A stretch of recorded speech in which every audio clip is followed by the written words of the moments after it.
I'm impressed. Oh, I love the time. But yeah, I'm always like this, looking for my fob watch. So yeah. That'll take some explaining on your video. Me standing there right next to the girls, going, "Oh, boom." That won't take any explaining. It's you. You got to there? We got to there. No pressure. No pressure. So bang in there. Yeah. Then come down to Bang it right in there. Yeah, Snap we were it just out. sort of stroking each other with that. Yeah, okay. As entertaining as that may be. Bang from there. Then bah there. So you're aiming to do a pang and hinge posture, basically. Pang and hinge posture in there, and then cut back into the. Action. Do you have a question? Yes, I have a question. Okay, what's your question? The question is, when we're slapping the arms down, Yes. is it this way to jerk him like that, just straight down? No, it's straight up the arm. Straight up. Yeah, like that. That's it. All right. Yeah. And are you striking with any particular... Just your hand. Just no particular... like there. Okay. Yeah.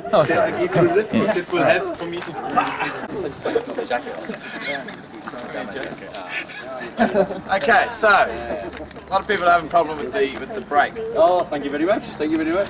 This movement here is up the arms. It's not one of these and then in, which is not to say that this is wrong. It's a lovely movement, but if we use this movement here, if you attack with two hands, that's more like that kind of thing. I want to get away and out the side, because if he's coming in with two hands, then I'm bringing him into me, you see. I don't want to do that and stay in the front, because he could use that against me, you see. So if I am going to use a yielding method like this, then I would have to get out of the way and then put my forearm or whatever technique I want to put on the end. So in this case, this is more like someone's just coming here, you see. They don't. If you were coming from there, like grabbing onto me like this, I'm not going to try to stay in the front, you see. If he's got that momentum coming forward, then of course, see, and then he gets a coat hanger across the neck. But if he's just kind of more like here and he just tries to grab me from there, that's where I'm just going to hammer into his arms to jerk his neck rather than pull his neck forward. It's just a jerking action, and then as his head comes forward, my fingers come straight up across his eyes, like that. From there, okay, the break. So, as I said, this comes around here like this. See how the wrist here is helping to bring it across. It's the upper arm, the bicep, which is actually causing the break to happen. But don't try to do this from the position. Bang. Don't try to go. You see? That's me trying to get all the way to here without doing anything to him. I've got to use this. See? Now I'm in position to put that break through. So you're using both. You're using the hook of this right hand and the pulling of this left hand to bring it through, but I'm not trying to break it with this part of my arm. That's just lengthening. Now there's the break. Now the break itself, there's just a little bit of an upward rotation on that, like that, so don't roll it down, you see, like this. That's another nice way of doing it. If I were maybe in this position, I would then roll it down because I'm doing a downward break, you see. But because I'm under, naturally I'm going to create slightly upward angle. I can't really create a downward angle with the arm in this position. It's difficult. So it's an upward angle. Upward and forward, you see. I'm not doing this, pulling him towards me. See where I'm going?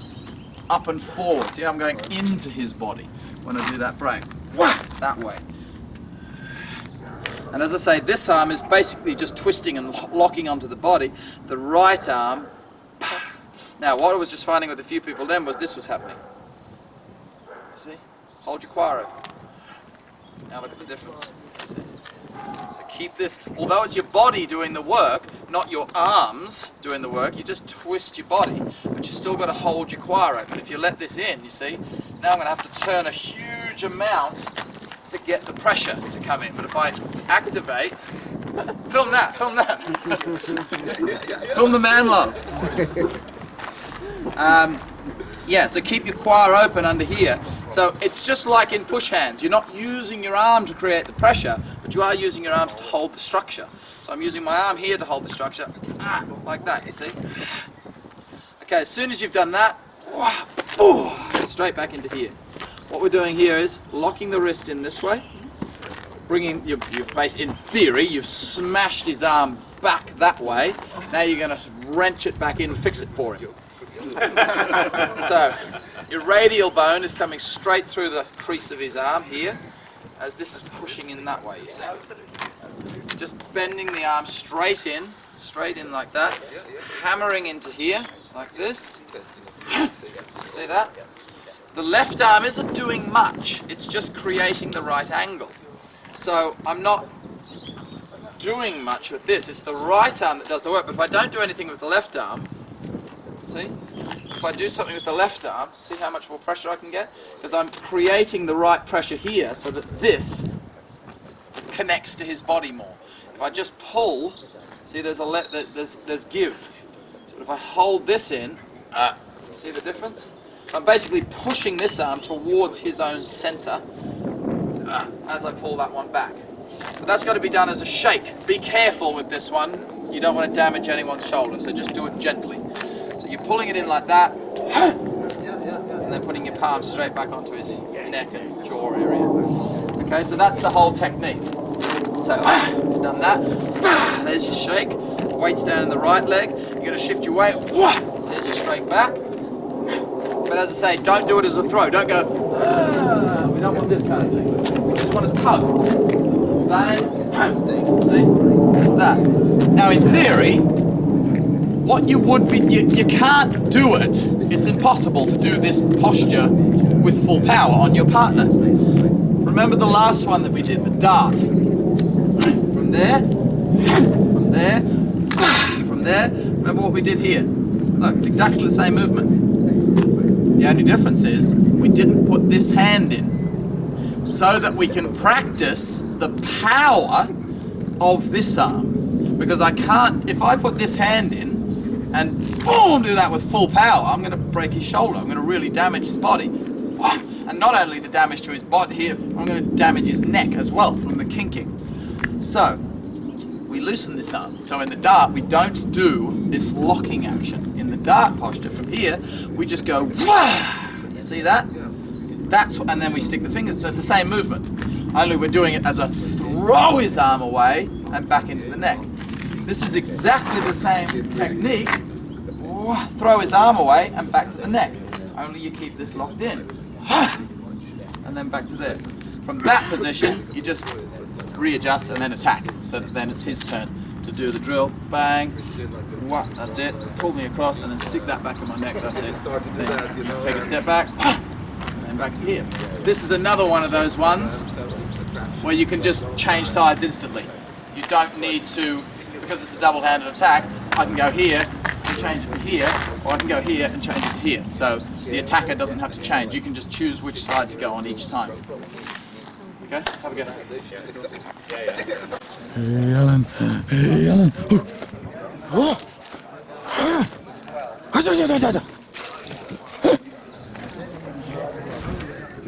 Good boy.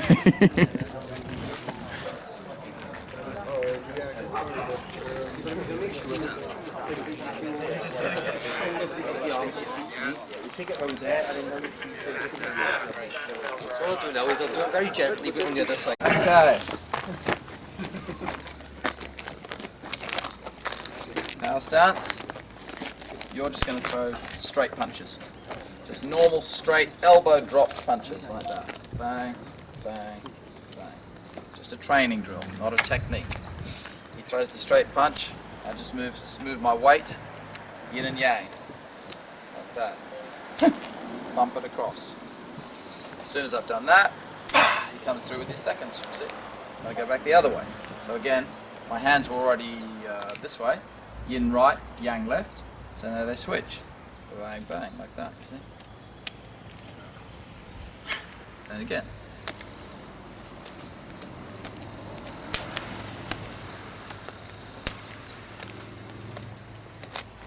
But notice my arms aren't leaving my center. I'm just using my core. You should feel your abs working each time you do the movement. So you're meeting at wrist and forearm kind of thing, upper and lower forearm. Shift your weight each time. Turn from the waist. Yin and yang in the hands. don't use your arms. Now, straight away my shoulders are starting to get tired. See, look, now, this is the epitome of it. Look, I'm doing nothing with my hands. This is the drill. Just turn your waist. Just hold your hands in front of you and turn your waist. And then we just put a bit of structural integrity into it. So your hands are actually, now my hands are making a nice shape, you see, rather than just slopping side to side. I've got a nice little yin and yang bump. We hear that. Okay. So, one, see the front hand switches each time. So the yang hand is always your front hand, the yin hand is your rear hand. 1, 2, but yeah, see how the hands are staying on the center, like this, and no point are they leaving. And the guy punching is just doing... He's just literally just bang, bang. So you're going to be using your waist as well, you see? Twisting your waist side to side like that, shift your weight side to side, like that. Just simple punches, nothing special. Just make sure they are straight punches, they're not coming in from the side, of course, that's not going to work for that technique. Right, if it... Come on, come on. An intensity. Get him. Get him. God, have me! Get me! Get me! Good work. Good work. Excellent. And the jacket.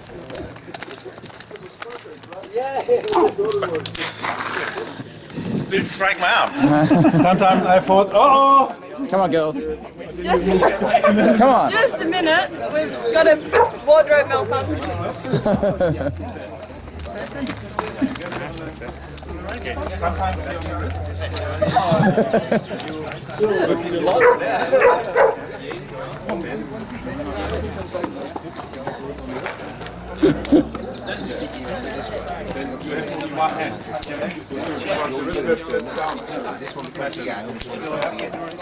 He's more interested in the camera. Yeah. Relaxing. That's it. Good. Stop walking towards me. That's because you're... He's setting up that cock kick. Coming in, you know what I mean? Oh, sorry. Lovely. It was a good start. What? Divorce yourself from force. Is that right?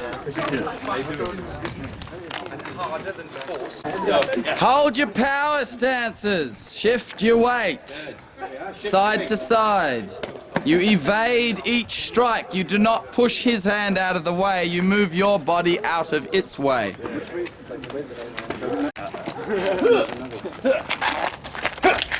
Go that side, you can't see the sun. I mean, you can see the sun, but you can't see anything else. Can you see us? Well, yeah. Okay. Watch this magical, amazing technique. Watch, watch. Move the nose. If this is coming towards do that your again. nose, go over here. Can we have that slow mo? Watch, watch it. Yeah.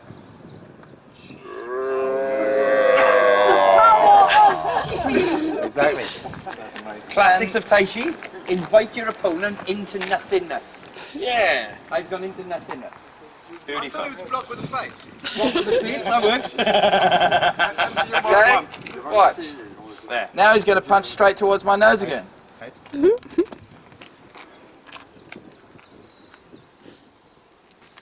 Practice that. You'd never do this in a fight. You're always going to put your hand up. Because if he tries to trick you and he punches slightly off center and you do walk into it, you want your hands there as well. You may be carrying 2 drinks. Exactly. That's right. Carrying your three drinks. 3 drinks. 3 drinks. That's how Moses passes the water, past the oceans. He had 3 beers. 3 beers. Everyone gets out of your way when you've got 3 beers. That wasn't mine, it was Jamone's. Okay, so, yeah, just slowly, don't try to do it too fast, but just slowly, and be very cautious of, make sure that, as I've told you 100 times over, everyone, almost everyone, who throws punches always predicts what the other person's going to do. So Lee knows that this is my movement, so he's going to subtly move his fist towards my face, subconsciously. So don't, otherwise it won't work. You've got to when you're doing stuff in slow motion, like we are now, we're doing it in a controlled, slow manner to learn it. You've got to do it as if it were fast, right? So it's like, if Lee just holds his hand up, just open your hand there. Okay, if I was going to punch his hand here, now, okay, as I come through slowly, he's going to move his hand slightly to the side, and then I can punch it, you see? But now, you can move it that way or that way. Yeah. So I'm going to try to punch his hand. Yeah. I'll go back here. So I'm just going to do it, just a normal punch. Just, you see? Now, if maybe I start thinking, oh, he's going to move it that way, so I move a bit that way, but then you move that way, then I'm going to really miss it, you see? So you've got to target. In fact, let's do this as a drill. Before we move on to anything else, I want you to start there like that with your partner. Doesn't have to be like a boom, no force, no huge power or anything like that. Just stand in front of your partner, just leave it there for a minute. Yep. Just a simple jab, just that. Nothing special. Just hit him in the hand. Not too hard either because you're hitting bare hands. So just that. Very simple movement. Okay? Then, now you're going to move it either way. But just that speed so it's not hard to get it out of the way. Okay? But then also, randomly, don't move your hand. Cool. To check you're still getting it, you see? Yeah. So if he doesn't move his hand and you go over here or something, then you know you would subconsciously trying to predict where he was. Okay? So, as I say, when you're moving at a slow, even that sort of speed, that's still a slow speed, you see? That's not fast. So you could still kind of change your direction. But if I'm going boom, like that, there's no way when he moves, as soon as that's happened, I've got to stay on that one path now. I can't then change it to something else. I saw a guy once on a video clip and he was teaching something to do with, he was saying that you should always punch like this, right? Rather than like this. So don't turn into it, basically. He was saying just punch straight.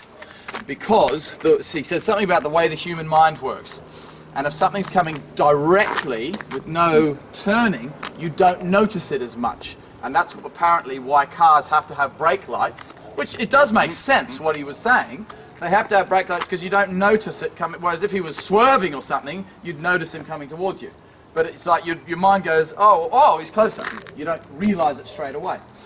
So he was saying this, but the theory was sound, but the way he was demonstrating it wasn't. Because he said to the guy, now what did he say? Oh yeah, he said, okay, yeah, same thing. Move your hand as I punch it. And the other guy was a boxer, so he had good reflexes. So he moves his hand out of the way, and he's like, okay, every time missing it, like this.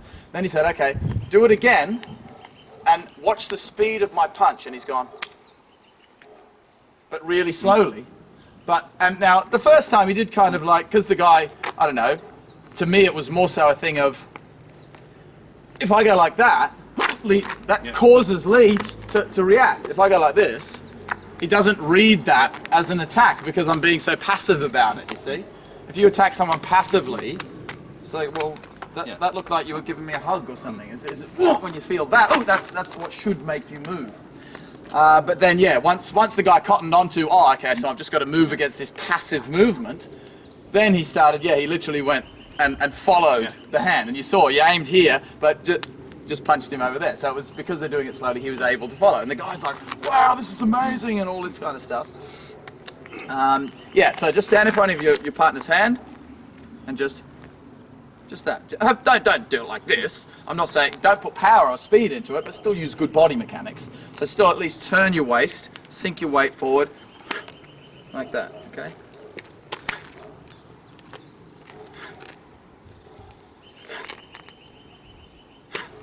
That's it. Okay. So just check you can actually accurately strike to one point. So we're now going to apply that principle back into the drill. So, just start off like everything. Slow and steady teaches you the right body mechanics. Doing it fast and hard straight away just means you're going to do whatever you already know how to do. And that applies to everything. See, so that punch should not even be coming anywhere near you. See, you're moving out of the way. You're just putting the hands up in case. Also, just to further control, to make sure he doesn't then re-attack to come back with something else, of course. But that's what we want, see.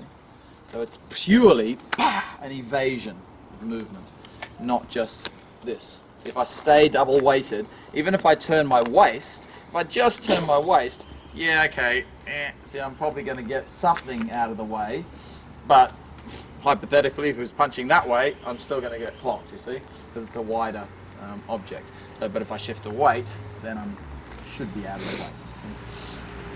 But if you had a knife on the edge of his hand, then just shifting the weight's not enough, so that's why we put the hands up. Sometimes I do. Yeah. Okay, so nice and easy. Think of it like push hands. See, and each time, see, he's always punching straight to my nose. For example, he's not just punching where my center is here, he's not throwing the punches here. Because I've moved here now. If he's just throwing the punches there, now I'm going to be walking straight into it, see? So you've got to throw the punch, to where I am. So basically, you've got to make sure you're actually hitting the person in the face. Just nice and easy, you see? See, you're not shifting 100% down, but you are shifting quite a lot. You can even, you wouldn't do this, this is not part of the drill really, but see, I can pick one foot up. I'm not picking it up so much so that I would be able to go and hold it, so I'm not 100% down, but I am, see, and then placing it. If I were to pick it up in double weighted, I'd have to put it straight back down. So Smacked right on the nose. Thank you. So, see, now I can't pick it up for a long time. You should shift enough so you can pick your foot up, see how it's a bit of a, that kind of thing, but not this. That's too far. You don't want to shift that far. So what? I only do this, of course, once it becomes faster, you're not going to have the time to pick your feet up. So only when you're doing it slowly as a practice method, you can just pick up that other foot. Then once you're comfortable, you're moving your waist correctly. Oh, very important, see my intention of spine? Don't do this. Because remember, we're attacking him, we're not blocking. Look where my fingers are going now. Don't do that, because then that's complicating it further. We're trying to focus only on the waist, not on putting in extra stuff, all the extra strikes that can come in. This is just a basic waist training exercise.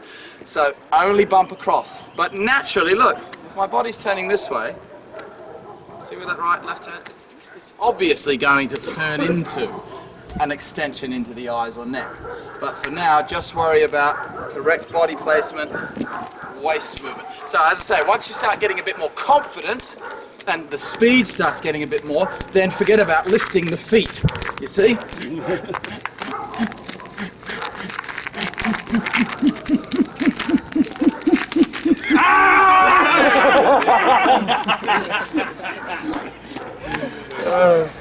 Alright, let's try that. That's what he does. Come on, give it to him. Get that leg. Oh, there it is. There it is.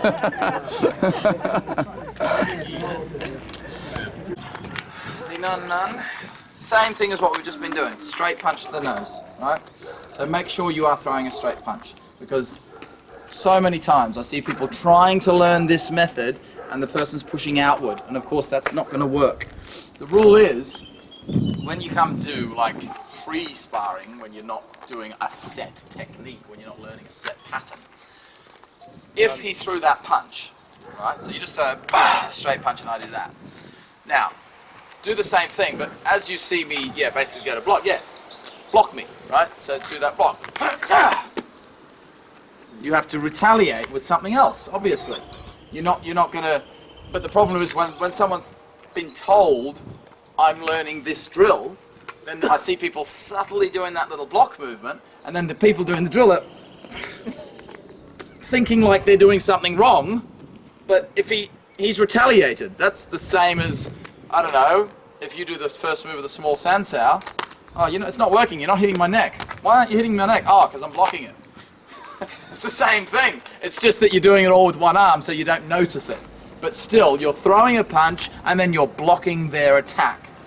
We want to get the feeling of executing the attack. Again, because when you learn something, you're doing it slowly, you have the luxury of seeing your partner move to the side, block your arm, so you can change your direction. If that were a full-powered punch, full speed punch rather, then you'd probably pull it off. It's not to say you would always pull it off. He might be very good and he might still sense you. In which case, as I say, then you are going to fold it to something else, which is basically what we do in the drill. See? So yeah, just be like the thing of punching the hand. Punch straight forward. When I move, you see? Yeah. You see? You followed me a little bit. That's it. When I move, you stay on target. And my fingers are going straight into the neck. Right? So I'm blocking it with my left hand as I move, like that. I'm blocking slightly up the arm this time. I'm not parrying down the arm. It's going up the arm, like that. But as soon as it's hit, if you look at my arms, see, it looks like it's coming this way.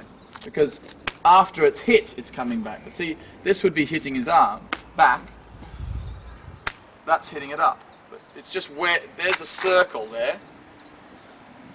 There's it hitting on the backward part of the circle. Now it's hitting on the forward part of the circle. See? It's still doing a full circle and coming back, but that's what people see. They see, oh, his hand's ending up here, therefore it must be coming down his arm. It's not. Same with the large sansao. When people see, because when this hand takes over, yes, the left hand does slide down the arm and back into guard. But the actual contact is up into his arm. It's not up in terms of sliding up, like as if you're trying to get a strike, but it's up. It's sort of lateral and up. Okay, so same thing as before. Shift the weight, turn your waist.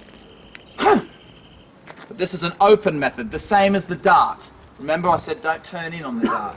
I said the waist is open back to the left, indicating that hand forward. This one though, we're not just stopping it there like with the dart. You are putting it right forward and sticking the fingers into the neck. So there's the nun. 3 angles to the nun. Never like this, never like this. It's always 3 opposing angles. 1 down, 1 up, 1 down. For the nun. Okay? So we'll just learn that move. The whole drill is a 1, 2, 3, and that carries on. But we'll just learn that one move. Bumping as soon as it's hit. That's how he should feel. See that? He shouldn't go that, nor should he feel that together. He should feel a flan. One and then the other.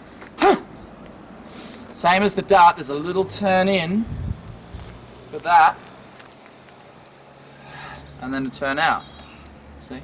So as I say, with all of them, you can practice it just with holding the arm there, just to get the idea of the body mechanics. But see, the right arm is going straight forward. It's not doing that. That's a block and a strike. This is all one head movement as well, yes? Well, now I'm turning in and open. So it's a right-left turn of the waist. Like that. The weight's obviously sunk down into that side of my body. Okay. Make sure you keep that angle so you've still got his arm covered. Don't lift it up like this, for example. You can get me. So keep it down. Yes. And then we come back. On the hello, wrong film. Hi, say hi. Say hi to the camera. Right. He's the champion. He's the world champion. We're going to kick his butt, okay? Right. On the bit where you do the arm break, is there a roll element? Yeah, there's a corkscrew element. Like you did it? Yes. As in this. Yeah. Yes. Yeah, not just that. Yeah, you've got a bit of that. This video is rated an 18. There's a corkscrew roll. Yeah, okay, cool. That's it, fine. Thank you. Shut, close, finished. Damn it, stop filming, boy! Did yourself. You're not going and just drop in everything that you do in. So this is saying that you're falling into the situation, that you're not using no mind for boxing. This is, he's gobbing off, I'm gonna fucking kill you, and you're going, no you're fucking, no you're fucking, and you're uprooting yourself. Instead of going, bump, It's irrelevant what he says or does. As soon as he comes within reach, I'm going to drop him, or I'm not. This is what the root in the south. So there, you should raise internally, not externally. So don't uproot yourself, uproot your opponent. Make sense? Sounds good.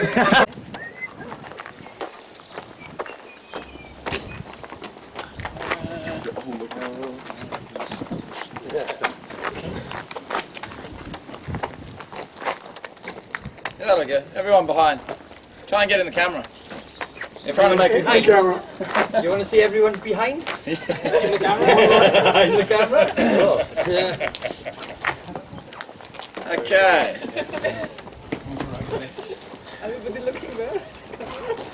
So remember, we're going through absolute basic structural alignment with the form. We're not trying to get all these squeezy advanced things happening. We're just learning where to put stuff. So, opening move. Shut up. Hands roll up, shoulders stay to the front. Push the hands down. Make sure you're getting your yin and yang happening.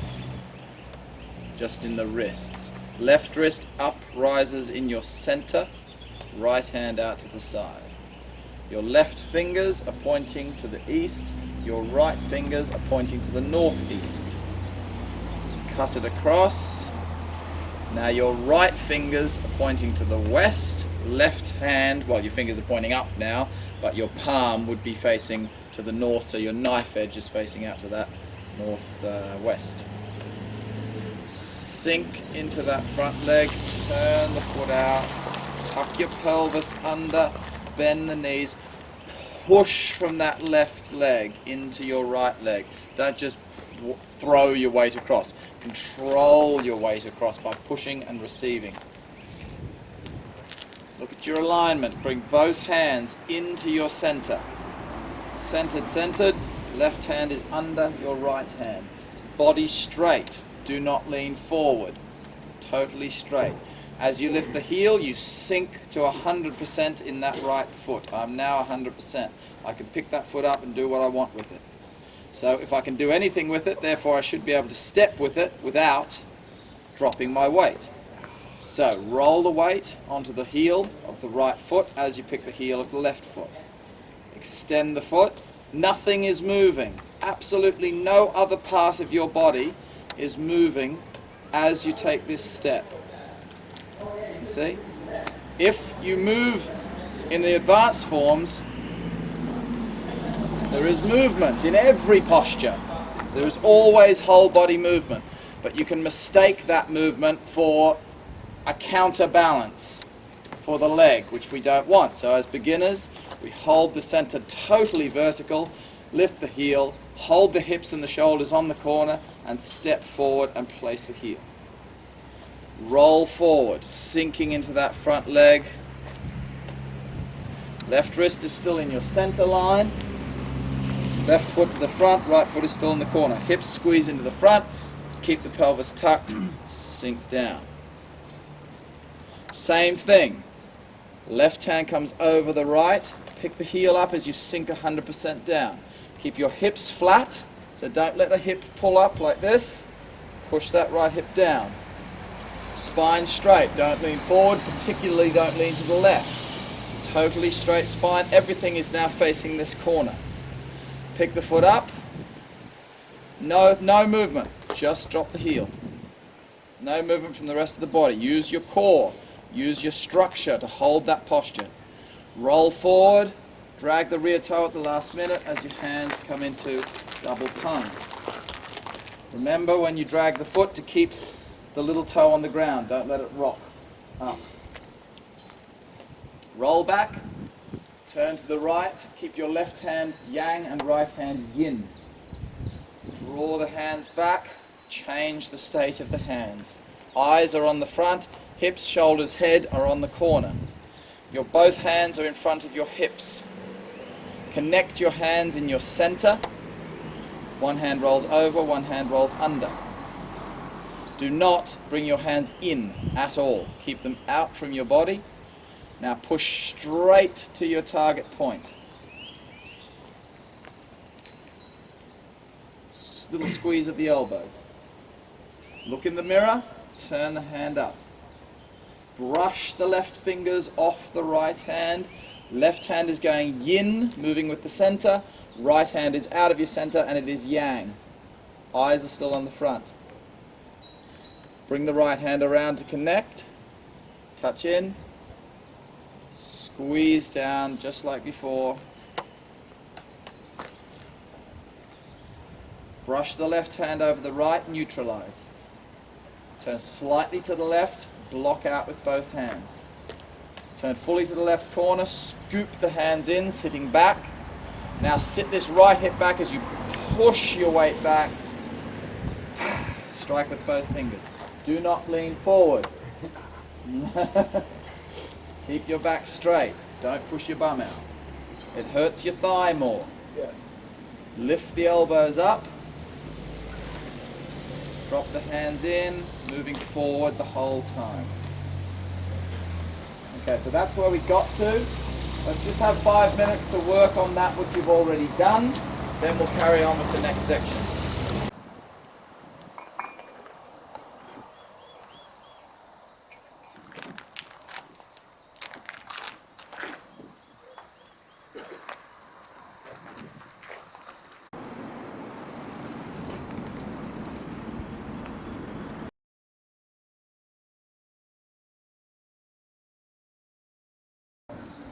I mean, this sort of, my weight now still feels forward. My hand seems to be not here, not at all, sort of at where my foot is. Yeah? Right.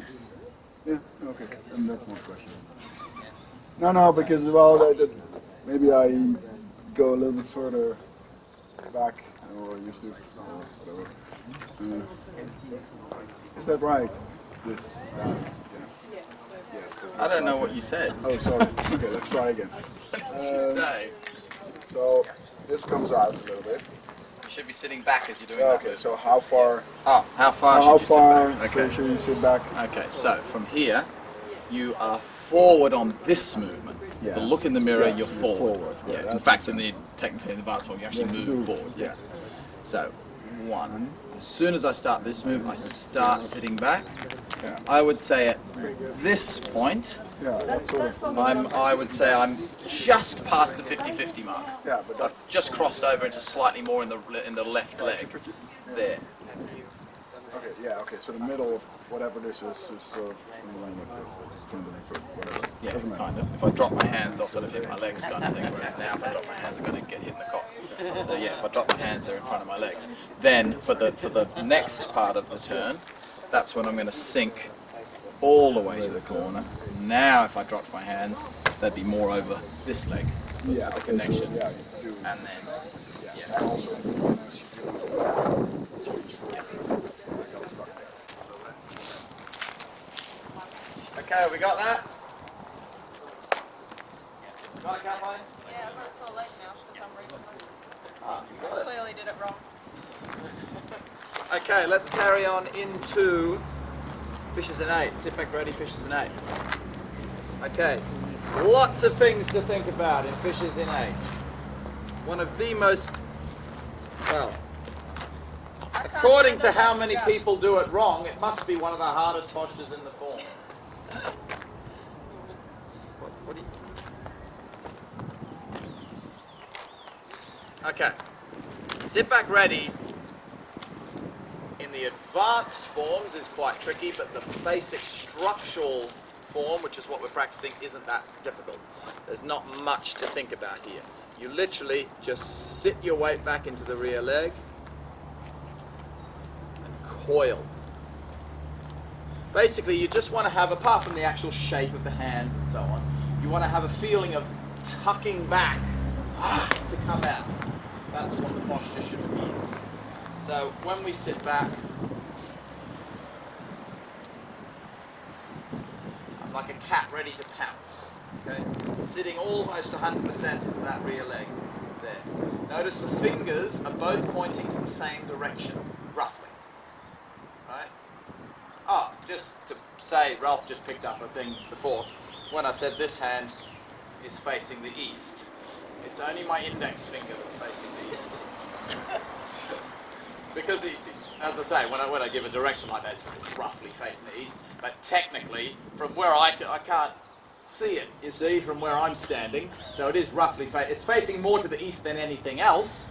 But Ralph was like, oh, no, if I face exactly to the east, then it feels too in, you see. So technically, it's just a little bit open from the east in that position. So there would be the east. That feels too, I feel like this now, I feel too close. So it's just a fraction open from the east. That would, of course, apply the same here to this movement. So that would be the fingers kind of facing to the west. So they're just a little bit open from that position. So it's not point to the east, it's point to the Middle East.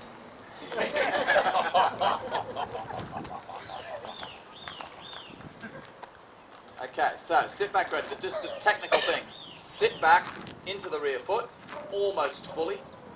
Keep your hips tucked to the front, like that. Keep your bum tucked under, keep your back straight. Same sort of things as what we did in that posture. As you're sitting back, both hands go yin, like this. But see how they're only subtly yin. Don't go like this with them. Just very subtly yin, like that. They're only just past, there's neutral, like flat. Just a touch on the yin side of neutral. But as you do that, the left hand will coil inward. So the left hand is actually much more yang. This neutral, more yin. This subtleness is in the front hand. The more yin is in the bottom hand. You see, that's more like that. It's more angular. Okay. So basically, the right fingers should feel like they're still here to the front. They shouldn't feel now. They feel like, see, have a bit of fire in them, even though it is yin. That's really all that's happening there. In the basic structural learning of the form, that's all we really need to focus on. Getting the hand position right. Common mistake is the left hand being yang, pointing over here, or pointing down. So point it up like that. See? That's your angle. Oh, and keep the elbow down. Don't let your elbow lift in the air like this. Keep that left elbow dropped in the position.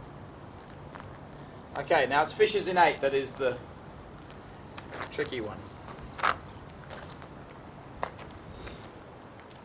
Okay, so we've sat back.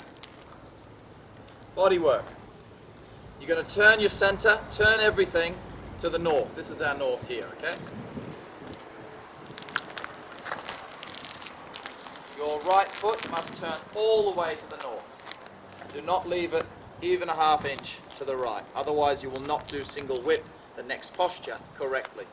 So that foot must turn all the way to the north. Bang over here. You keep your weight in the right, in the left leg, so your weight's back. You keep your weight back. Like that. From here, you turn your upper body only, so from your waist, not the shoulders, from your waist. Remember, like the exercise we do in the morning to warm up. You're going to turn that out to the northwest corner. Now, a couple of important things here. Knees. When you turn out, you're turning your hips past the alignment of the knee. Now my hips are in line with my knee. My left knee is facing here, my hips are facing here. So when we're here, facing to the front, our hip is open from where the knee is. This means you have to flex and engage this area of the leg to stop this from happening, to stop the buckling of the knee. Engage here and hold it out. Now we're going into Fisher's innate. You have to do the opposite of that, because if my foot's on that corner, I'm turning my hip 45 degrees past the foot the other side. So if I do nothing with the knee, see, this will happen. It's going to buckle over the knee that way because of the tension in the leg. So when I turn the hip in, I'm squeezing the quad in here to keep that knee over the toe. If I relax here, this bit, that happens, you see? The weight then rocks to the outside edge of the foot, which is what we don't want. Squeeze the quad. Now the knee is in the right spot, the weight is in the right spot. Okay, so that's the most important thing about your legs there, to keep your knees in a strong position. I always place the most importance when you're first learning on the things that could damage your body. And I see so many people doing these sort of postures like this. And that's, over time, you're just going to damage your knees doing that. So we really need to focus on keeping your knees protected. Especially if you have, a lot of people teach Tai Chi for old ladies and stuff to get them moving and so on. So particularly for those kind of people, by where if you take a young guy and he does that for a while, he's got young, healthy knees, so it's probably not going to cause too much problem. But take a 60, 70, 80-year-old lady who's got a bit of osteoporosis and whatever, tendon problems, and she's sitting there like this, it's only going to make her worse. So you need to get that structural integrity from lesson 1. Okay, the hands from here, they just trail till you get to the north. Okay, so do not do this. See, I'm tucking the right hand in. Don't tuck the right hand. The right hand must extend to the front. You take a pane of glass and put it to the north. Both my hands are on the north now. See? Parallel, slap your hands on a wall. That's what we're doing. Here, there's a wall here. Put both your hands on it. Boom. Okay, from here, just the hands. Forget about the body for a moment, just the hands. What your hands are going to do is your left hand is going to get out of the way by doing this. Just slightly extend the elbow. Like that. It's a little bit bent at the moment. The right arm is extended, the left arm is retracted. Both hands are yanked. Push the elbow out and put the right hand in that spot. That's what your hands are doing. Yes, left wrist is in the center now. Now the right wrist is in the center. Okay? So don't do this without taking it out here. It's not, don't move the shoulder out. It's only the wrist which moves, the elbow joint which extends. Okay. As I do it, the right hand, imagine where my wall is. See, here's my wall. Can't go past it. The left hand pushes the wall over. The left hand pushes through the wall, right? So it moves further to that direction. It doesn't go like this. See? It moves through it. Whereas the right hand, which is on the wall here, it stays on the wall. So the right hand must not move through the wall like this. It must wash the wall with the hand. Slide the hand on the wall.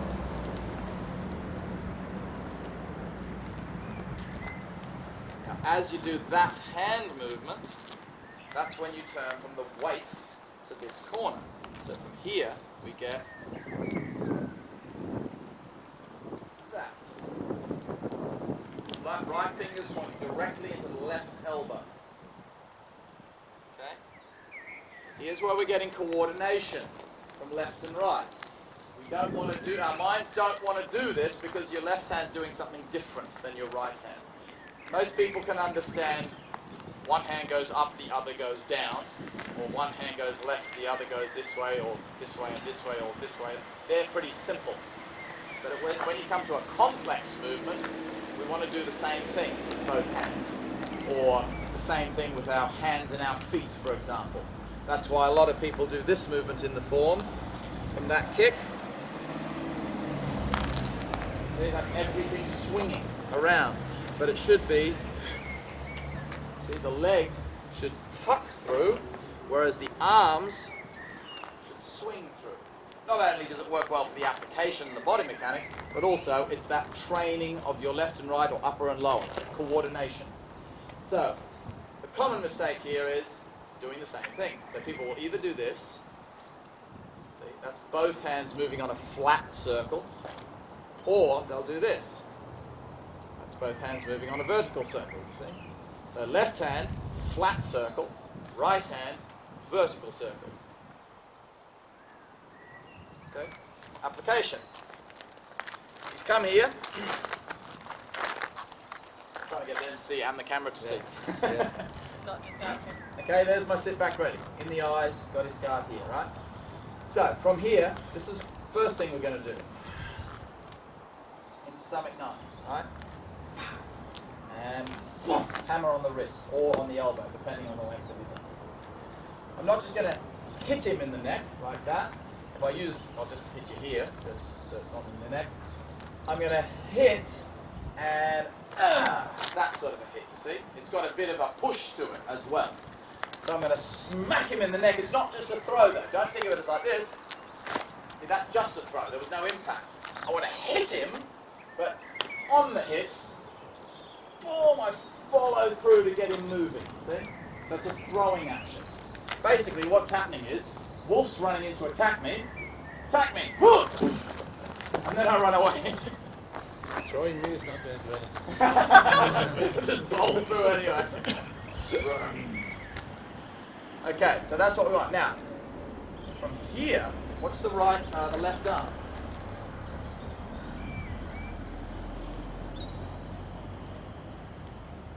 That's not going to work. The camera missed that. It can see it, can't it? It didn't see your facial expression. I didn't see my face. Like what? Just can't lever it like that. It's just not going to work. You're not going to get any power with that. Just use your wrist for an example. Okay. Just resist me a bit, right? There's no way I can use this little rotator cuff. That's a very small muscle. But that's plenty of power, you see? That's my body. Now, that's another reason for this principle is why, if you watch the hands again, see how this hand is tucked? I'm not doing this. That's extending straight away. It does extend, but only to a point. It only extends to where his arm would be, if you like that. Now it stays at this nice curved angle until he's moving now. I've got the momentum going. Now I can throw my arm out and forget about it. So same thing. If I put my arm out like this and resist, can't do it. If I bring it in here though, now I can move him because it's closer to my center. Okay, and then of course you're going to couple that with this strike, so I'm not just going to try to pull on his arm, I'm going to get this to push him completely off balance, and then as he goes past, here's to wash the window. That's washing the window. Putting the elbow in back of the jaw, like that. So, my hand's here. If I do a flat circle, watch what happens. I push him over there and I don't hit him. If I do a vertical circle, see, I'm letting this in. I'm putting that elbow right in the back of the jaw. This hand's now just, well, I don't need to hold that anymore. What? It's just finished, you see? Then we come back and do the last part of the movement. So that's why, it's very specific reasons why the hands must move in the way that they are. You've got the coordination from a health aspect. If you're teaching Tai Chi for health, you've got that coordination aspect. Just doing that, rather than just doing the same thing all the time, is really going to activate certain areas of the brain to function better. And from a martial perspective, of course, it has to be done that way to get the right power. Okay, so let's just try it like that. You've sunk back, opened out, squeeze the qua in the left leg as coming across, wash the wall, push the left hand out, keep that foot dragging around to the north. Right out here in the corner, right wrist is in the center, both hands are yang, like that. Keep that qua squeezed. You should not feel the pressure on the outer edge of the foot. You should feel it in the center of the foot. Keep the pelvis tucked, back straight, weight in the left leg. There is a controlling weight in the right leg. You're not 100% in the left. So I couldn't pick that foot up, you see? I'm not like, now I'm 100%, but there's a little controlling influence in that right leg. If anything, you'd need one of those measuring devices to see that. I would say maybe this hip is a tiny bit. Yeah, it feels a bit like Great that. from the camera's point of view, by the way. Looks great from here. The camera's point of view looks great. So what's got to happen here is when we... Because this looks wrong. Yeah, that looks like this. Yeah, Pressure yeah. showing out. And that is okay? Or? Yeah. Oh, good. Then it's more easier than I thought. Yeah. Yeah. Quite naked. You're not giving him a chance. There's no, you know, push, pull movement. It is simply that was fine, right? And then on to the next one. Back!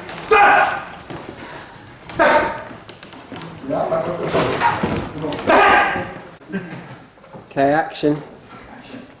Okay, so coil of the body.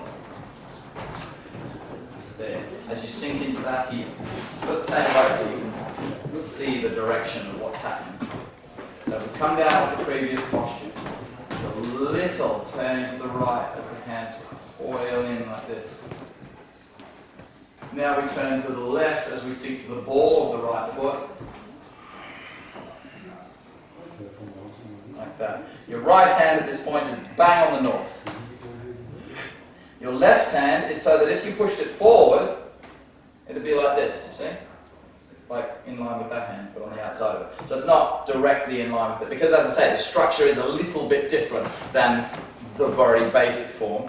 This is a little bit more like this, and so this is a little bit more like that, see? So they're not exactly like the very basic form. But as I've said in the past, this shape of the hands, it's all about, one of the main differences between basic and advanced is it's about fitting the structure of the hands with the structure of the body. So if I do, let me see, if I do this structure of the hands and then bring my body back to basic, this doesn't feel connected to this. See, this looks awkward. This, that's nice now. That's teaching me something about structural integrity. So that's nice. But same thing, if I hold that exact hand position, that doesn't work, does it? I've got to change a little bit. So when the body changes, the arms change. This is the problem. People, when beginners see advanced movements, all they physically see is the hands and the arms. That's what we put our vision on. We look at the hands. What are the hands doing? We don't see what this is doing, what the back's doing, what the legs are doing. Classic example, single whip. Now there's a good basic single whip posture. That's how I would expect the majority of the people here to hold single whip. When people see me doing single whip, they see a bend in the arm. So they go, oh, okay, this looks crap now. I feel weak and unstructured with the arm like this. Even if I just bend it a little bit. So any bend in that arm, and I lose my structural integrity. However, if I move from here and bend that arm, now the whole posture's changed. See? This is basic. This is me moving my elbow. Which when I move my elbow, everything's changed. The back changes. The legs change. So you can't fit an advanced hand posture over a basic body posture. Just like you can't fit a basic hand posture over an advanced body posture. Right? That applies to your whole form. When we do pung,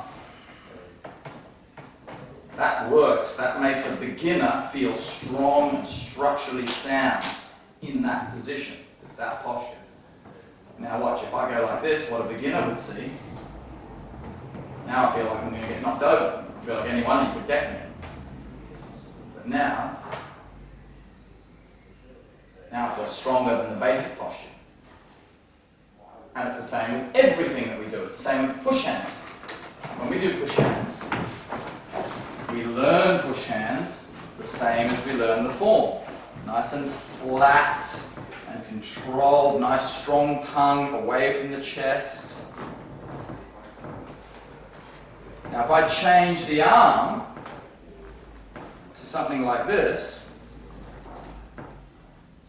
now I feel weak. I feel like I'm going to push back and collapse. If I change the arm, everything has to change. See, the arm shape's changed now. Now I'm going to get pushed over. I can't hold it like that. There's no way. The body makes up for the strength in the arm, rerouting it. I liken it to when you first go in the arena, the gladiator arena, you have your sword, your spear, or whatever, and you've got your shield to hide behind. Now holding up that big shield and having all your armour on, it's probably the better way to fight when you don't know how to fight yet. You're just going to hold your shield up and just go at it. But once you're really skilled with the sword, you can do a lot more damage without the armour on because you can move better. You've not got this huge shield to hold up anymore, you'll just be able to go like that. Now I can use the sword to take out the other person's sword and reattack, so you can move more freely. So this is holding up your shield because you don't know how to fight yet. So you're relying upon solid upper body structure and strong big stances to make the form feel strong. Every posture in your form should feel strong and connected.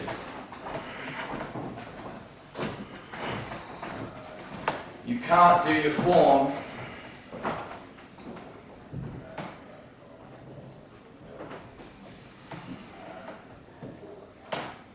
like this unless it's coming from your center. Okay? On the end of block right, so we come down and we get, see there's your active move, I haven't started stepping yet. So that's block and that's 1, 2. Okay? Bang, bang. Now I basically do that again for the step. So I'm going to turn my hips to the right. Bang, see that draws the heel up because the hip's turning. So to take this step, I'm doing like a barbed wire step, just a smaller version of it. So I'm going to turn my hip to the right, and back to the left. But back to the left means the corner. So it's 1, 2. So I do that with the hands. I've done my first shape, bang, bang, so I'm slightly turned to my left. Now I'm going to do that same shape of the hands again. 1 as the heel comes up. Now as the heel drops, the only difference is, instead of thinking poke with the eyes, the fingers. Yeah, punching with your face. Yeah, so the first one, the shape on the end of the first one is bang, bang, eye strike going forward. Okay? The second one is basically the same body mechanics but a slightly different intention. So the second one is bang as the heel comes up. And now instead of thinking poke, you're just thinking pump. Just do pump. Again, now, this is where we come into problems. Okay? You may have heard me reference, or any teacher, or the DVDs, and so on. Do not start pun while you're stepping. Now we start pun. This is because beginners will go like this. Then there's nothing left for the posture, you see. Pun, the posture of pun with back fist and whatever application you're thinking of, the application must happen with the weight shifting. So the posture from here, it's almost like there. Now technically, watch.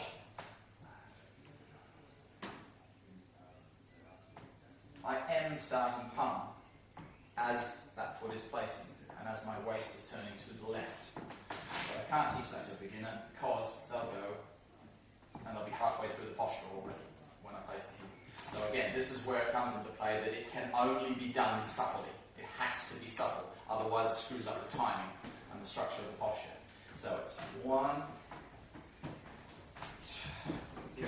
Can you say that you're catching off? It's like you're turning straight to 45 off, and then you say you're turning further off as you're doing the dingly. And and then as the foot moves, then you're catching up back to 45. Yeah. And then when the heel touches, you finish Passing 45. Yeah, Yes. yeah. It's like that's a jump in general. Yeah. Is that something that they actually need to be taught? Like if they've been taught double, Yeah. once they learn body mechanics and these, doesn't that naturally? It should. Yeah. But the problem is some people are stupid.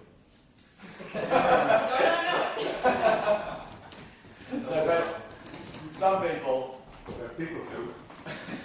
basically people get told something, and so even if they feel something that maybe I know, but I was told to do it like this. Yeah. So you have. That's why I always say in class, this is what even for start beginners. When I first start teaching a group of new beginners, I will show them something in the form. I teach them every movement in the advanced form because it takes too much time.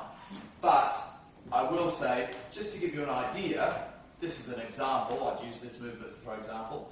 And I'd say, okay, so things add on to this. So this is how we learn. I'll explain all the structure stuff that I've just talked about. And then I'd explain that there is more to come.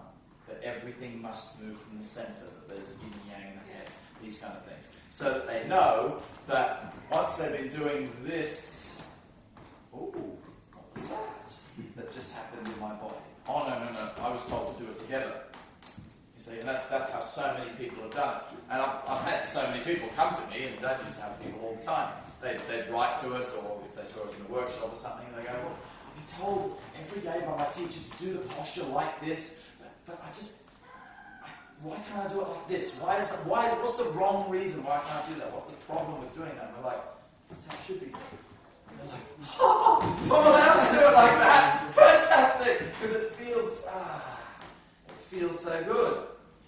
But on the other end of the scale, if you're actually starting to feel something, he just left. Christian said the other day, doing the very basic posture like this, he was feeling more chi activation, more happening, had a better feeling in his body than previously when he'd been trying to add in all these extra things, because it just complicates things. And I did the exact same thing myself. I don't know, when I was about 18, I think. It was when we first moved to Wales, and Dad started teaching at an advanced instructor session classes the silk reeling in Tai Chi, the silk reeling in the form. So all the spirals and rolling of the arms, all this extra stuff. And it's really complex if you're not ready for it. And I basically, I was in the class with the other people, so I learnt it as doing all these extra spirals. And after a year or so, I was doing my form each morning, just like, I'd get halfway through the second, third, and I'd be going, fuck it. It's just not, I just didn't feel like I was doing anything. I just felt rubbish.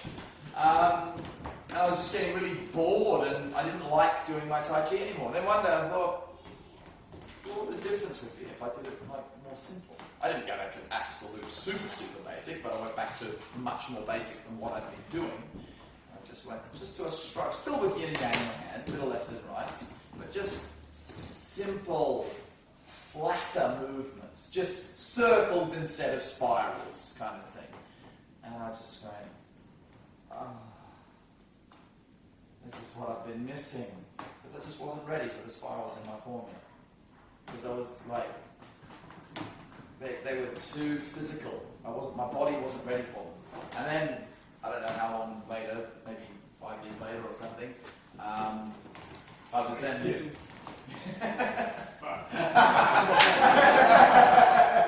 Sometime later. I was... So you had the same experience that I had yesterday and on Monday. Yes. I said I did the same thing. Yeah. I went back to basics, and it made my Tai Chi go up by going back to the basics. Yeah. My Tai Chi form increased in skill. Yeah. And so you have to be able to hold this posture, eyes on the camera, hold your weight down,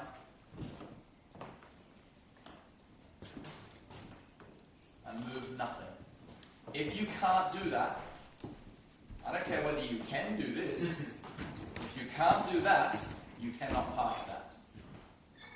Because that, being able to do that, shows that when you're doing this, you're actually doing it right. If you can do this, but you can't do this, that means there's something wrong with your advanced posture. It's only a little bit difficult to, I can tell, and other seniors can usually tell, oh, there's something wrong there, but you trying to feel yourself, or even looking in the mirror, trying to tell if you're doing something wrong, you won't be able to. Because when you're moving your body, in whichever way it's moving, it's more difficult to sense whether it's moving correctly or incorrectly. So if I'm, say, for example, if I said you turn to the right as you step, like this, you might then go like that. See, I've just fractionally tilted on that side. And that's going to help me because that's going to counterbalance that leg. And oh look, no wait, I'm doing it right. But actually I'm leaning to that side, like as if I'm doing this. But it's only very subtle, so you don't realise that you're doing it. So when I do it correctly, see, I'm still maintaining my good posture even though I'm twisting and turning.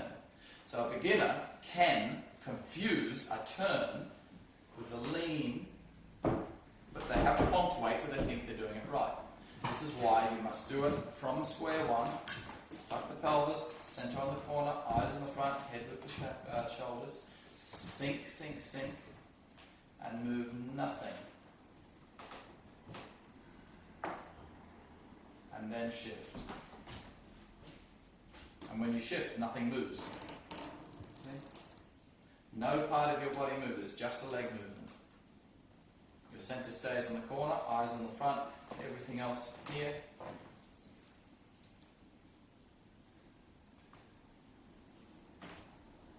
Okay, so during that whole posture, from roll back to the end of shoulder, there is no waist movement whatsoever in the basic form. To force you to know that you've got your strength right.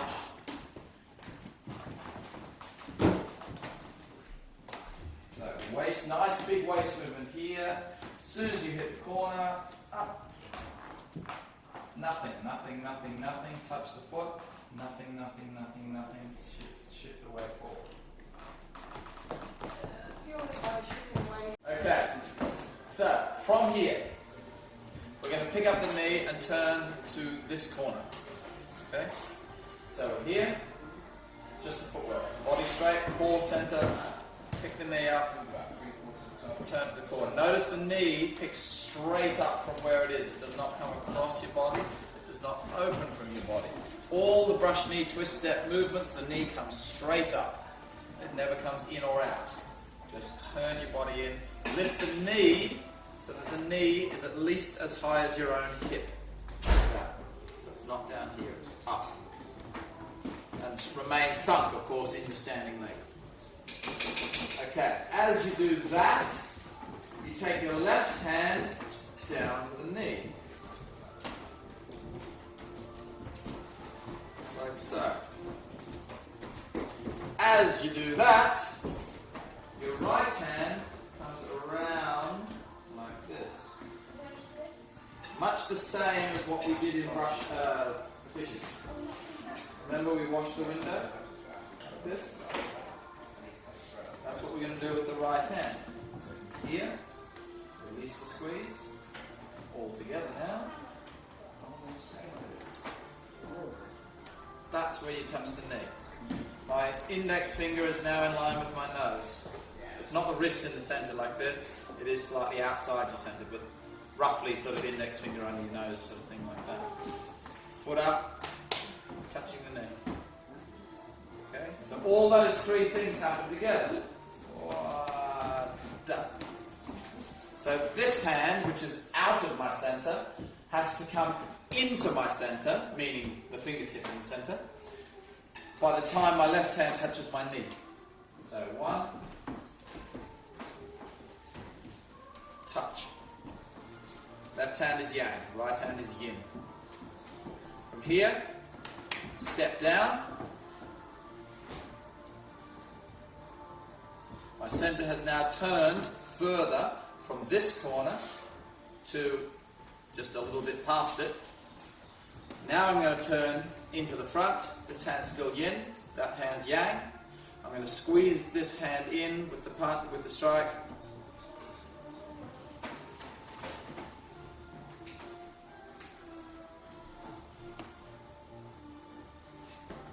Okay, this hand's out to the side. The right hand now is, of course, the yang hand.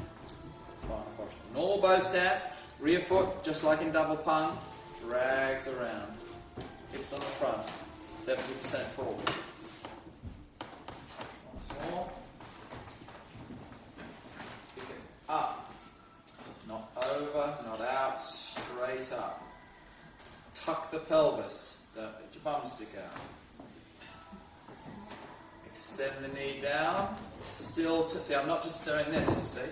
Just keep your body turning as you're stepping down. Place the heel empty, as per all the other steps. Right hand is yin, left hand is yang. Right finger is in your center. Sink forward. Squeeze this hand in a spiral. Like that. As your left hand relaxes, drag that rear foot. Just strike. Okay, have a go. First thing from here is very simple. We just turn to the right. Make like we're holding the ball. I don't tend to teach this to anyone really as hold a ball, actual.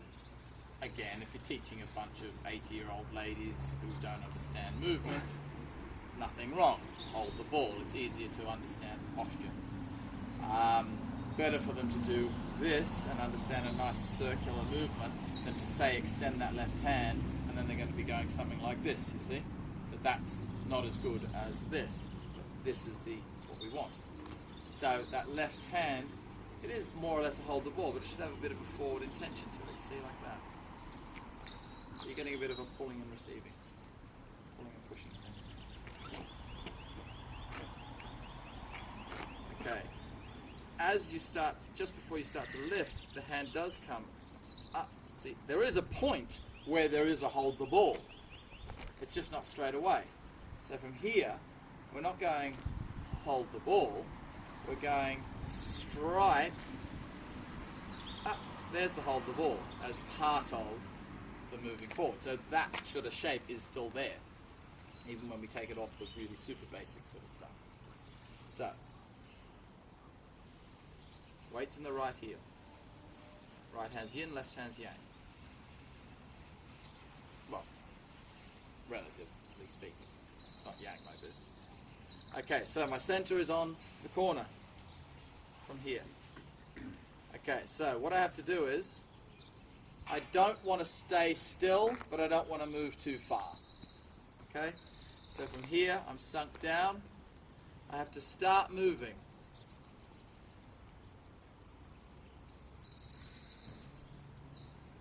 Okay, see where my center is. There's the front, there's where I am. I'm just 10 degrees off from where I'm going. So as I come forward, it's a very small waist movement. So with a full 70% change of feet, we normally have 45 degrees of waist. Now we have the same amount of shifting in the weight, but the waist is much smaller. So again, this is getting you to understand the timing difference of smaller circle power. So, just do it nice and slowly. See, we don't want to do this either though. You see, we don't want to stay where we are, like that. You've got to turn subtly.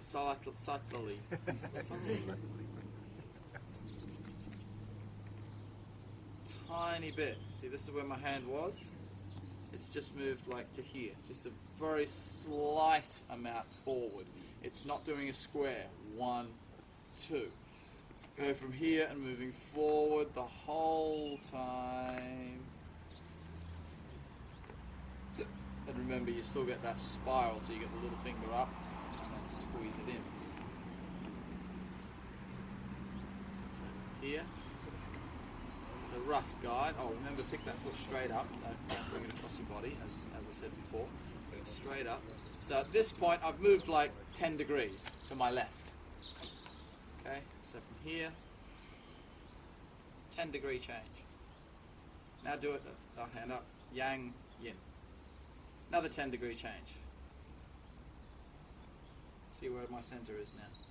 So I'm at 20 degrees, 22 degrees. I'm halfway, roughly, between the corner and the front by the time I get to there. Now, I've got about 20 degrees maybe. Let's say we go 25, let's call that 25, and we'll put 20 on the end, eh? Yeah. I think that's a good Reference point. rationing. Okay, so 10 degrees to the knee, 10 degrees to the placement. Sorry, 15 degrees. 12 and a half degrees to the left. 12 and a half degrees down. Now I've got 20 degrees. Come in for the final move. Okay. There's no actual exact point, by the way. There's just you just got to fit it all in equally. Oh yeah. Well, actually, to be fair, yes. Even in the basic one, we actually brush knee twist step is the first posture. If I'm teaching super beginners, I will still even teach brush knee twist step as just a structural movement. But brush knee twist step is the easiest posture to understand. This kickback. So even like the oldest, like MTG2 that Dad teaches it on, he will teach even that on that really super basic version. So yes, from here, 12 and a half, 12 and a half, 25 degrees through, 20 degrees through. Yeah. Yeah, the center goes just a little bit, then pulls back and center.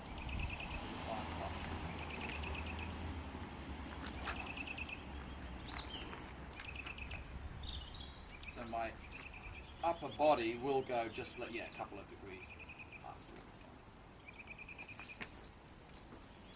it. Yeah, and your left arm is actually quite far out. It's like I'm trying to.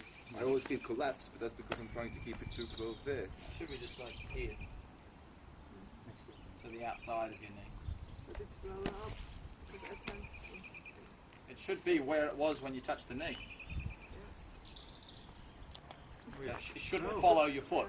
Yeah, a lot of people tend to go to here, and then they follow it down. Yeah. When you touch the knee, up, the hand stays here. So that left hand is roughly about hip height in that posture. The right hand is up your nose.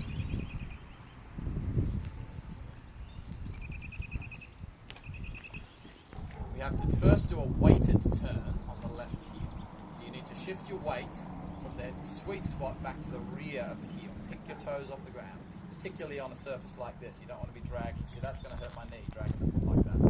You need to pick your toes up, swivel it, and put them back down. All the while you're doing that, maintaining structure in the rear leg. Don't let this sag. See, like this. Keep that rear foot flat on the ground. You're getting a nice big stretch up through here by doing that. Okay, we do the same thing with the hands. The little forward intention, basically to hold the ball, but a little bit of forward on that hand. One. As I roll the heel up, that's when I roughly get to the hold the ball shape as such. So with the turn, it's there. This hand is forward. As I roll the rear heel up, that's when I'm passing through the holding the ball posture. Now, as I lift the knee, this is the one that's hard. This is the one where you mustn't let the knee come across. And there's all this tension in here, and you just want to go, and let it go across your body. But don't let that happen. You've got to hold it back. You've got to engage out here. Engage your ass. Starting to turn. Now, pick it up. Watch where it picks up. See, as soon as I pick it up, before it even comes off the ground, that same muscle right here has to engage to pick that foot up off the ground. Up, like that. Bring it down. Center is doing the same thing. 12.5 degrees, touch. 12.5 degrees, touch. 20 degrees in. The final movement. So, hold the ball, strike. Don't hold the ball, strike. Hold the ball, lift the heel. Now here's where you've got to engage those muscles. Slightly turn the waist. So again, don't just do this. Now I'm not turning my center, you see. You've got to start turning your center subtly. Keep this knee out. Touch the knee just like before. Touch it down. Turn a little bit further. And sink into posture, and you got that same little squeeze back as before. Let's do that flowingly.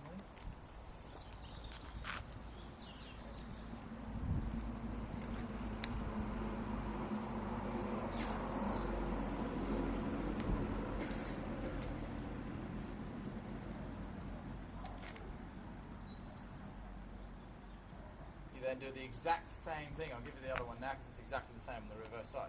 So you get open, on the closed motion you turn in again, exactly the same as before.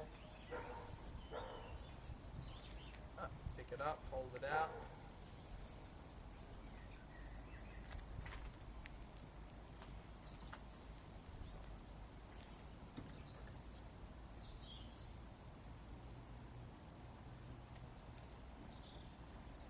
Repeat exactly.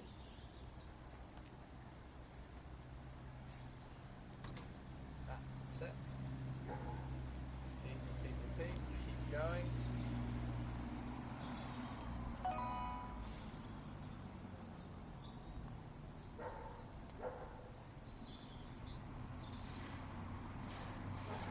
That's the end of brushing into so then we carry on.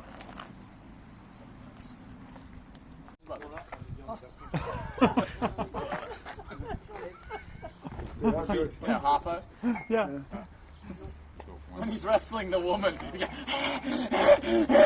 goes in and punches the lady in the belly. Oh, they're such brilliant men. Okay, going on with this one. So you come, that's the same as brush knee. You can even put it in the advanced form, there is a strike like that. You're going to strike straight in here to heart 3 from there. So you're getting a neg 1 and a heart 3 strike. Bang. Then you're going to go and slap it across, you see. You're slapping the wrist down and pulling it in like that, crushing into the elbow, locking it in like that. Keep in mind, in the form, we're not going like this, you see. In the form, we're cultivating energy as well. Chi gathering works better like this than like this. But in the case of the application, you've actually got to close your qua. It doesn't work. I mean, I can do it out here. It kind of works, but much better as it's into your body. So you close that in like that. So, whoop, and boom, straight across either one of his legs. There, and then, whoop. So in application, you might end up, you're not going to end up exactly like in the form. It's wherever he ends up. That's got his wrist there, or his elbow, depending on the length of him, and that's coming in behind his ear for the final posture. But then also I think it's automatic body response if you're not conscious of it. When you're taking this, I feel like I want to go like that. So it's like if you haven't trained and I haven't trained and I start to push you, it's easy for you to think push. I think that's kind of a trigger reflex that happens. Yeah, so it's right. like because as we keep saying through the whole, this is the theme of camp, is knowing how to throw the punches correctly for your partner. If that punch is coming forward and I do that, they're so close together. But if I'm learning and going boom, and then as I take over, this hand comes back, then okay, so I've got to hold this hand here. You see, that's why it happens like that. So you've got to make sure that when your punch gets bumped off course, you leave it off course, because you're simulating what would be happening if you were doing it faster. Because the person doing the technique at the moment is doing it quite slowly. So yeah, when your hand gets bumped off course, leave it off course. Particularly in the Wudang hammer or the spear, where we do this. You see? Because I see so many people that go bump, and then as I load, the hand comes back with me, and I'm like, oh, this doesn't work. I don't like this technique. But again, that's where the strike's going to come in, you see?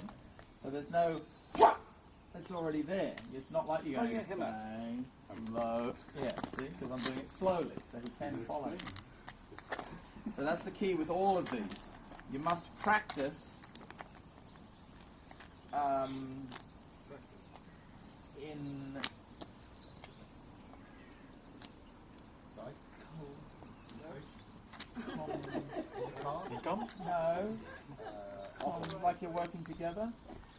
Synchronized. Cooperation. Conjunction. So we are one unit. Yeah, conjunction with your partner. So don't try to work against them. See how, okay, we're doing that very slowly. Collaboration. He's still going to hit me if I don't do anything. He's not just, don't work against, that's working as much against your partner as if the other thing you were doing. But that's making it too easy instead of too hard. So therefore, that's not teaching me anything now, you see, so that's useless. Yeah. Nice that your heels go up. So you must throw the punch directly to the center, but as you feel it get touched, you let your arm go to the side. Because I'm only using a very small amount of force because I'm learning the body mechanics. So if he's throwing a full-powered punch and I'm just going like this, really softly, of course it's not going to work. It would only work if I knew the technique correctly to do it hard, but I'm doing it softly, so his punch has to be soft. See?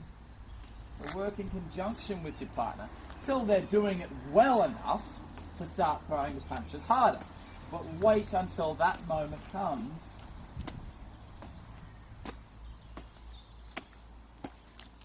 See, now I've got a nice weight coming. See? That was exactly right. He punched me straight in the centre. So that proved that he wasn't punching to the sides. He was, my movement was causing him to get out of the way. If I stop, boom, I get hit straight in the centre. And that's a good thing to check as well when you're doing it. Do it when you're doing it like that, not when you're doing it to the face. The nose is a good target. Yeah. But it is a good practice, just because sometimes we don't even realise that we're doing it. And we have chocolate stains on our jumpers. That last. Because Lars got Chocolate. Yeah. That's my breakfast. Eli, are you sure chocolate? Yeah, exactly. What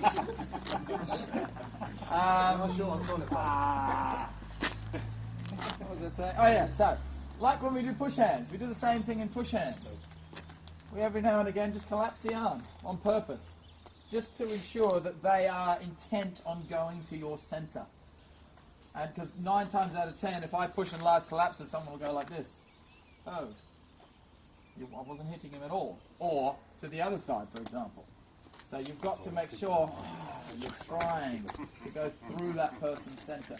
But in the single, we haven't done this in single this camp, but I think everyone knows this anyway, don't follow the center. Because going like this, and now I've changed direction. That's the same as throwing the punch and pushing out. Now in push hands, it is different, because push hands, we're not only learning about striking, we're also learning about grappling. So in push hands, we start off learning about striking. So I strike straight to his center. He moves his weight to the other side. I stay on that path, you see. I'm not now pushing to his center. Once he moves his center out of the way, I'm no longer pushing to his center. The only time I'm pushing to his center is now. As soon as already I'm not pushing to his center, because he's already started the process of evasion. So it's, again, using slow motion. However, once we pass that point in our push hands, we also practice grappling from push hands. So I might occasionally go here and then try to, see, but then he's going to fold it in and hit me with the elbow. So that's what happens when I follow his center. I push this way, he's moving the correct way. Now if I push that way and he tries to move that way, no, you do it the wrong way, do it wrong. So you keep moving that way as I push this way, he's going to collapse, you see. But if I push the normal way, he's moving, moving, moving. Now if I aim at his center, all he's got to do is shift his weight back to the leg he came from, and then he folds in and I fall over and I get an elbow in my face. So again, you're learning to read and react to what your partner is doing. But that, when we start going this kind of stuff, this is now teaching you body structures and mechanics for grappling, not for punching. So there's 2 different variations of doing your single push hands. A 2, a 1, 2, 3, 4. You were playing lots of football, scoring lots of goals. You should come to credit and say you scored them all. You said you learned nothing. It's my future. It's my future.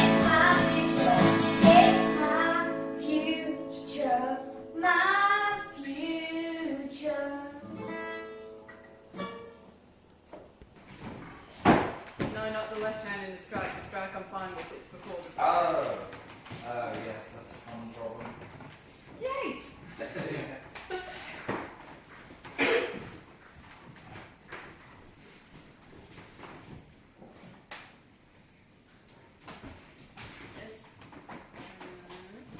You're hitting something over there. Nice. This is not basics. Hang on, wait, no. What did we agree? You're doing a Zora. Sorry?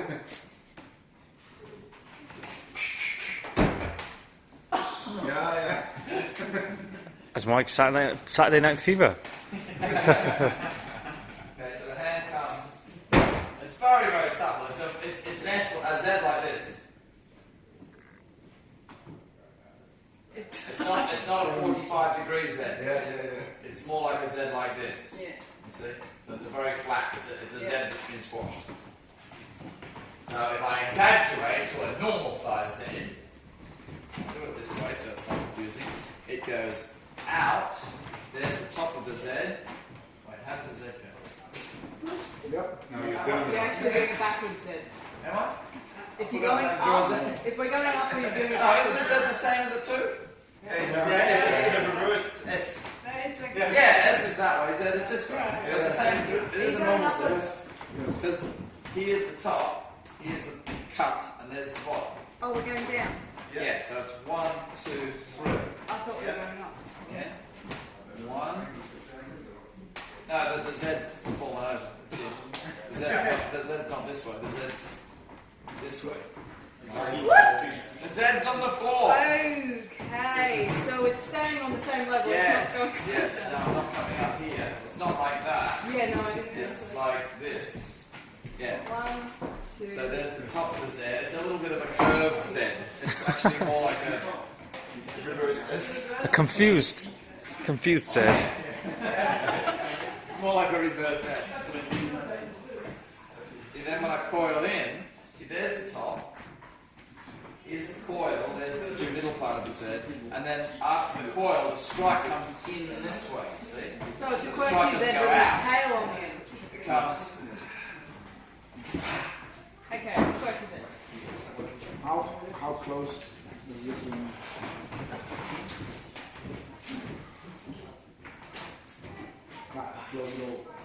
It's almost as if you're crossing the same line. It's like the lines are almost one on top of the other. They're not spaced. Yeah. So there's. See? It's kind of like, as I said, it's like you're doing a straight line, but just curving the edge of it. Instead of going like this, you just curve that edge, curve that edge, curve that edge, curve that edge. That's one of the secrets. That's another one of the DVD. What? That's one of the secrets. Yeah. No one else The knows basic that. secret. Yeah. Secrets. But what's the basic? The basic is just don't do anything with that left hand. The basic is do what you were doing before, having it feel like shit. Beginners don't know that things feel like shit. I'll That's the just thing. give their left hand a hug every now and again. From here, a beginner just literally just goes. You just tell them just basically leave it where it is. Just from here, you literally just turn your center. The only thing that happens is this right hand turns over like that. Oh, I think I'll do it. Yeah, but the problem is it's not all the secrets. It's easy to think it's like this. Ah, yeah, and circling out that Because way. that's what your body is, just Yeah. like you're doing Yeah. that. And then but it's crap. Yeah. That. Right, now in conjunction with the other one comes underneath. Does it? Exactly. I always think I'm alone. Follows like it's almost like you're doing rollback. Kind of. And then that comes.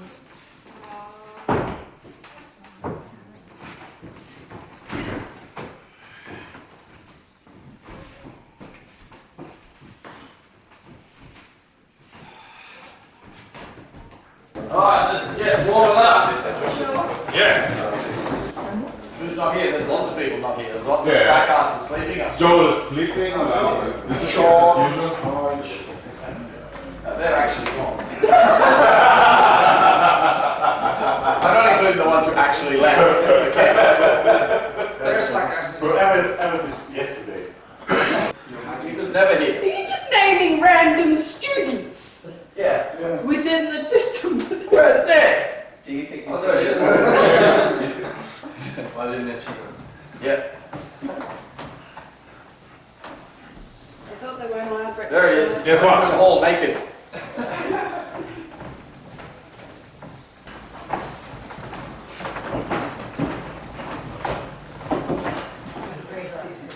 Yeah, nothing worse than a head up your ass in the morning.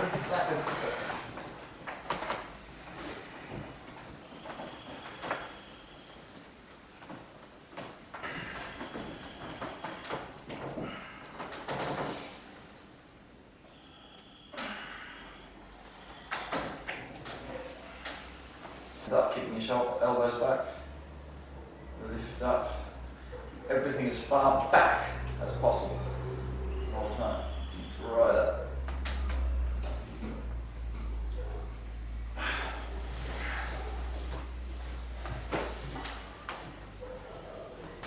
Control circles.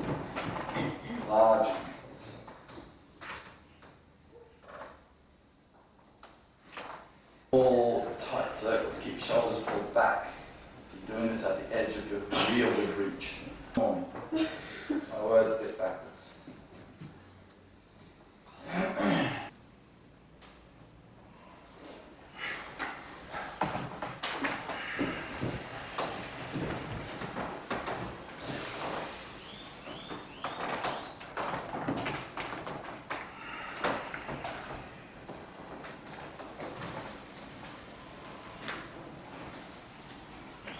Out through the mouth.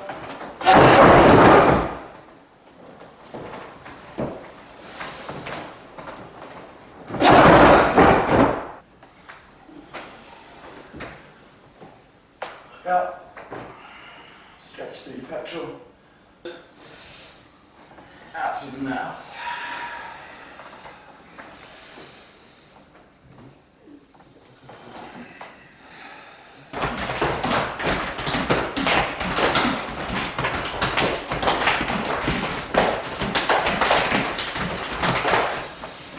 Down the fronts.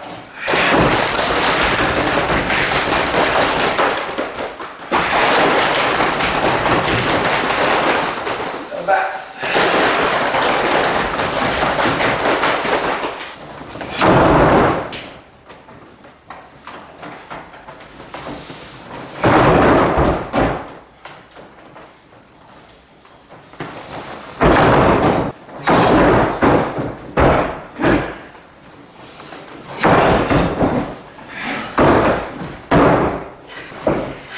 Squeeze. Remember, don't just slag into it. Hold yourself strong in the posture. Hold yourself up. Twist to your closed side.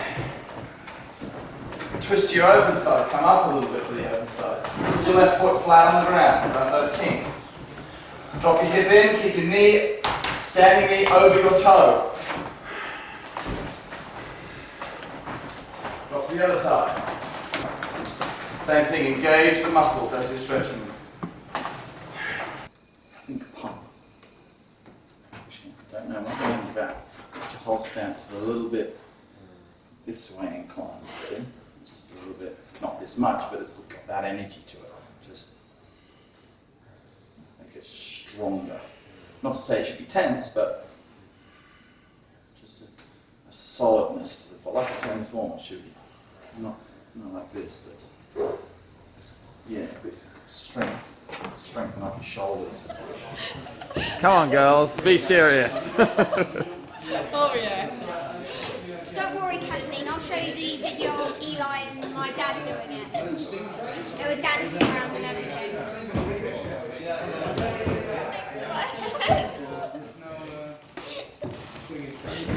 Hey, no kicking.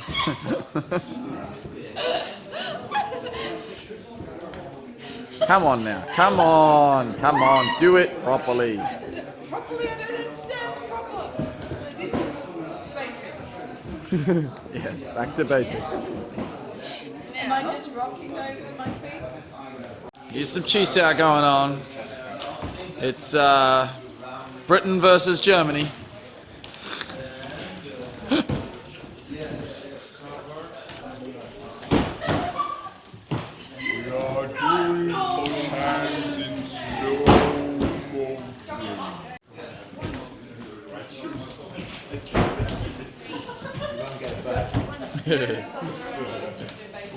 And then the man will twiddle you round under them. Yeah. And then at the end they'll just hold you up and swing you. Yeah, do that bit. No, I got it. Okay, at least do a dip. So with that hand on. Yeah, that's it. There you go. That's just how you come.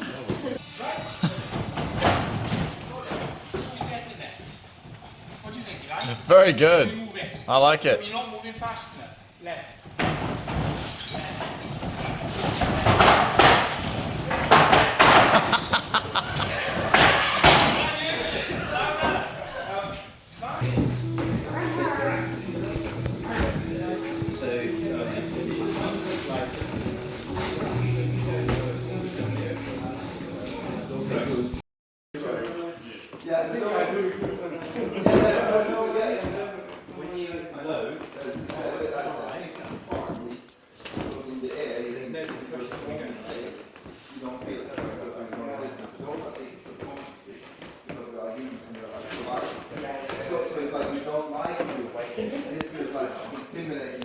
This guy don't know head.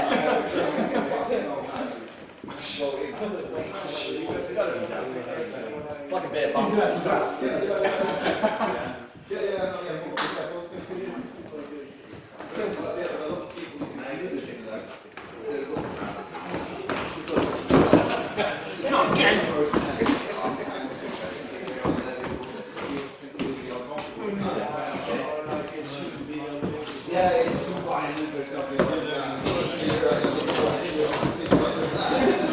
Okay, this is cutting it out.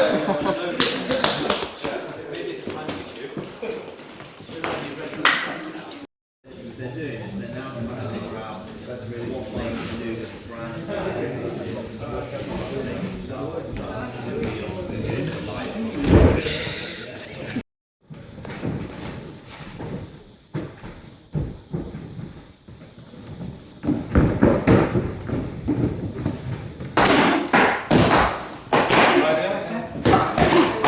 Look up.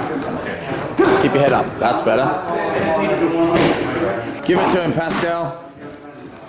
Come on.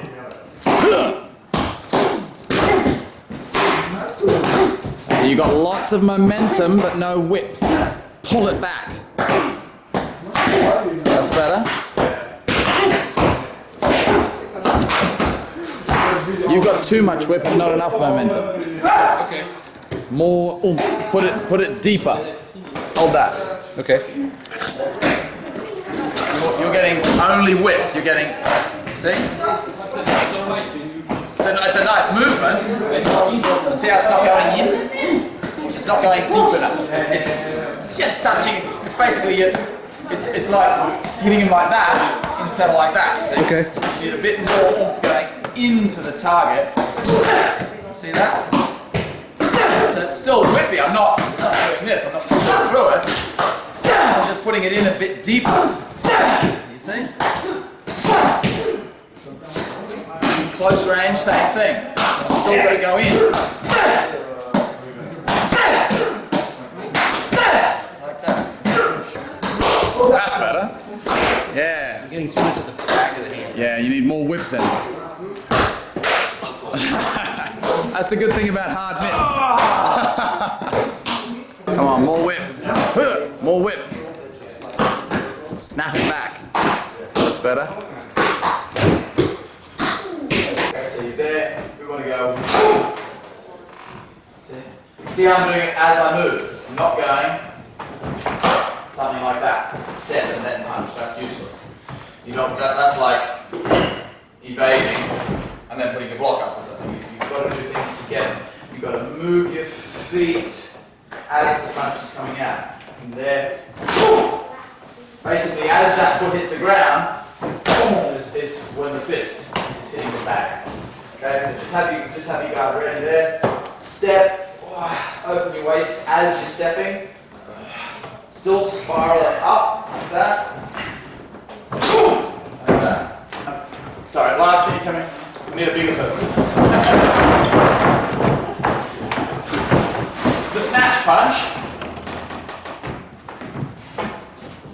Okay, let's say for example, Lars is just kind of here, right?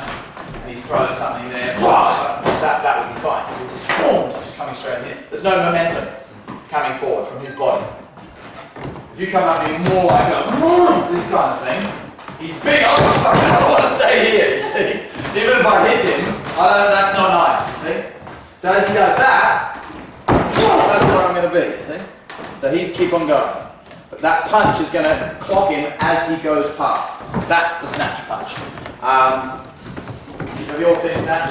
Yeah, Pitt. If you haven't, watch Brad Pitt. Just YouTube it. It's the, what would it be called? The fight scene from Snatch or something like that. It's not one of the ring fights. It's where he fights the gypsy, the big boxing guy. Fights Brad Pitt as the gypsy, the pikey. And basically, the guy's beating the crap out of him. And Brad Pitt's just going, like, doing stretches, and then the guy comes and boom, boom, boom, and knocks him to the ground again. That was nice.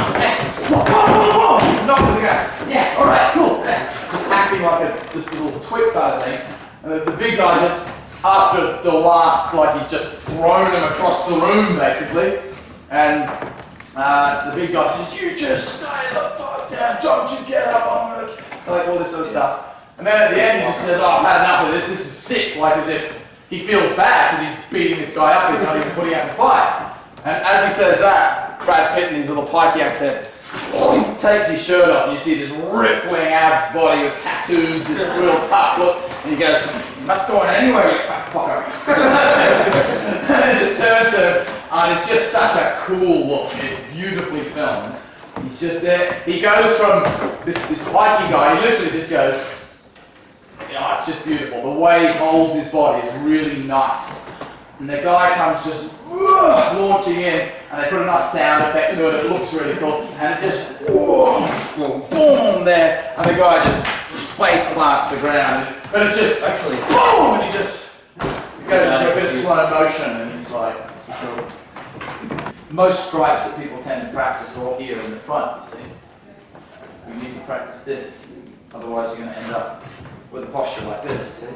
You need to activate these muscles. So that's these movements, these backward movements. As I say, the back fist is activating those muscles to a degree, but it's still kind of in the front, you see. Even though you are slightly opening, it's not a full backward strike. So this strike basically will balance out the shoulders and upper back and back. So you're there. That's what we want, you see. Drop your weight. Like that, and put it through. Notice how I'm not touching the bag afterwards. I'm not staying on it, you see. Bouncing off. Like that. Grounding myself down into my legs. Like that. Improve your left hand. Because everyone sucks with their left hand. We all feel less confident, or unless you're left-handed, with our left hand compared to our right. Now, there is an element of the fact that you're right-handed, so yes, your right hand might pick stuff up quicker. However, for example, I feel more confident on my right side with that particular punch, because I happen to have done that more on my right side, whereas I feel much more confident with that back fist that we did on the left side, because it's the most, it's in your small sand cell. So I happen to have done it more on that side. So balance yourself out in your training. So I still feel slightly more confident on my right side with strikes than on my left side, and same with like the drills we've been doing and so on. But I don't feel like my left side's kind of useless. I still feel like it's perfectly fine in a fight, even though my right hand does have the upper hand. So if you feel in any way unconfident on your left side, just start doing all your training on your left side. When you walk up to someone, let's do some push hands. Start with your left hand. Everyone always starts with their right hand instinctively because we're right-handed. So instinctively lift your left hand. When you're going to do the Wudang hammer, start it on the left side. Do a bit more on your left side to balance yourself out until it starts feeling like, oh, this feels a bit awkward. then you know you're getting somewhere, because the right side then feels a bit funny, because your left side is actually getting better than your right side, because you've been training that. Your whole Tai Chi form. Do your whole form.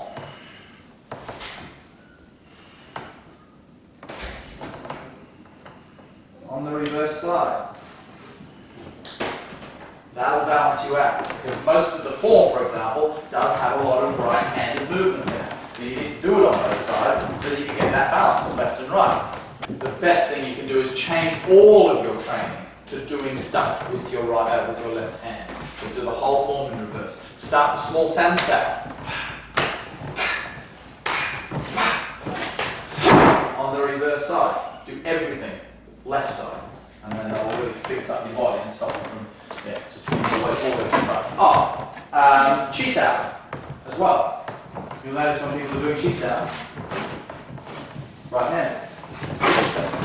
Go left hand. Right? So get your other hand doing stuff. And you'll find straight away, you'll be like, oh, hang on, so you're getting hit much more, you can't get your strikes in, and so on. So you've got to figure that out and get your left hand, whole left side of your body working. Not just, well, you've got your coordination side of things, but also just the connectivity in the muscles, the correct strengthening of muscle fibers through the body to get that power to issue up through your body. So everything must be done on both sides.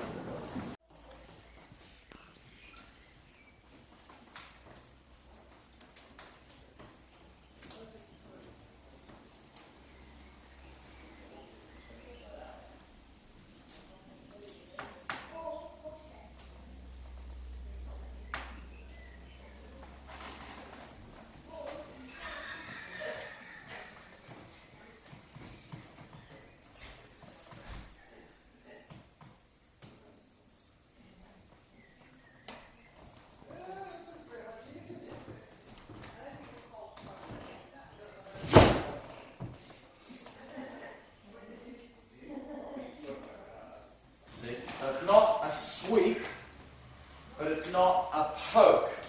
It's a sweep with a... See, it's a sort of a cross between the two. So, on someone's arm, you see if I were going to hit this arm, I'm not going like that. That's like a lateral strike. But I'm not going like that, which is a forward strike. I'm coming in laterally, but... I was so strong before. I was like, oh, that's a nice strong punch. I can hit that hard. I'm the strongest son. See? So it's coming in from the side, but then it's going, see how that's going into, rather than, see, that's going across. Yeah. That's what should happen in the application. We got that one on the video. Oh, good. So if you want to sue, you've got proof.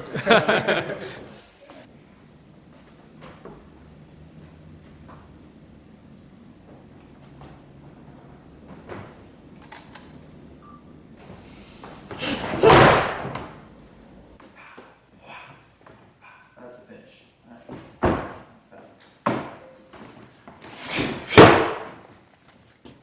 As soon as you hit that corner, you see you tuck in.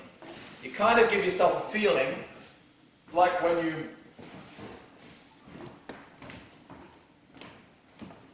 swings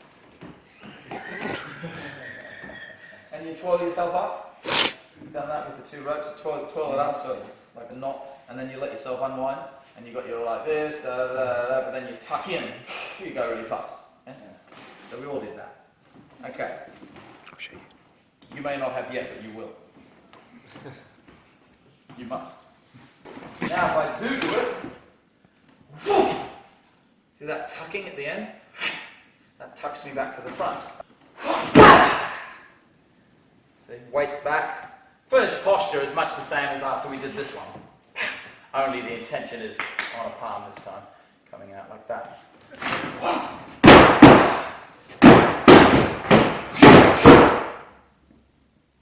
It's the grab itself is a strike. Right? Boom! You're going to knock him out with that anyway. A cupped hand on the back of the head, like that, right on the brainstem there, boom, like that. It'll knock someone out. But you're going to go what and attack him with your shoulder across his neck, whilst this hand's in here.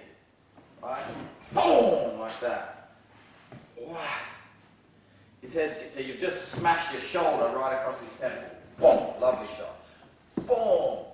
As he goes through, wow! Into the back of his head. That way.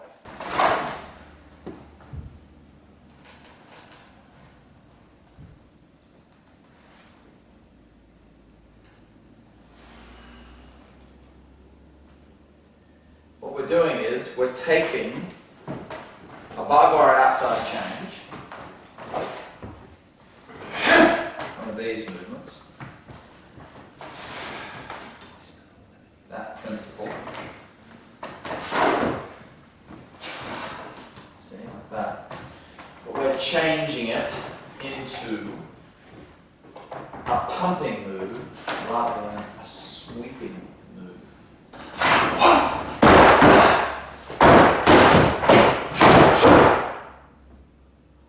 Tucking in and lateral strike as the right foot is kicking out into posture.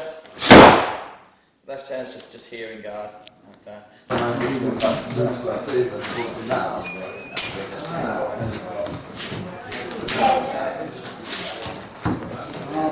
pushing this one to that side. Should be. No, it fits me like that, it's slipping in. Okay. Because remember, it's like if I'm throwing a loose punch, then when you hit it, it will go to the side. When you hit it.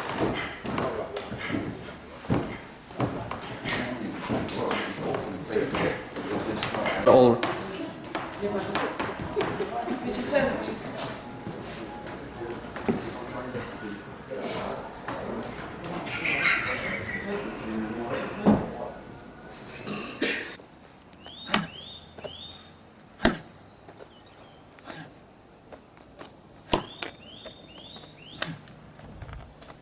So do a few times blocking. So what happens is you make sure it's still going to the center. So Lars is doing that really nicely, you see? Whenever I don't block it, he's still hitting me in the center. He's not preparing. What you'll probably find is you'll do a few blocks, you'll get used to your hand getting knocked to the side, and then you don't do the block, but you'll still push to the side, right? So this is that thing of preempting what the other person's going to do. Now, different people do it in different ways. Some people, if you hold the mitt, okay, so some people will do, no, sorry, don't hold the mitt. Yeah, if we're doing a training method, whatever, I'm throwing a punch like just that dragon prawn that we were just doing, right? So some people will do it to the extent where they're being too nice to the person and they're throwing the punch already off center, already towards the shoulder. So they're not aiming at the center anymore, they're aiming already over here because they've gotten used to the feeling he's going to block my hand over here. So when I throw this punch, I should end up over there. So if he does nothing, I still end up over here. So you've got to make sure that force is going straight through the center regardless of what he's doing. Okay? So this drill fixes that. The people who are doing it too easy, this fixes that to make sure you don't get into that. And then the next drill we're going to do, based on this same thing, is going to fix the opposite. The people who do this and push. So they throw the punch, but then they push out into the movement. Okay? So you just keep doing. The puncher does nothing different. The puncher just keeps doing that same punch you've been doing all day, just that nice light pressure, no power, just a nice weighted punch going straight through the center. And if it gets blocked, your hand should just get knocked to the side. That's it. And then so the person doing the block, try to vary up the pattern. Don't get into a set pattern. Let him punch it several times and then block it. See what happens.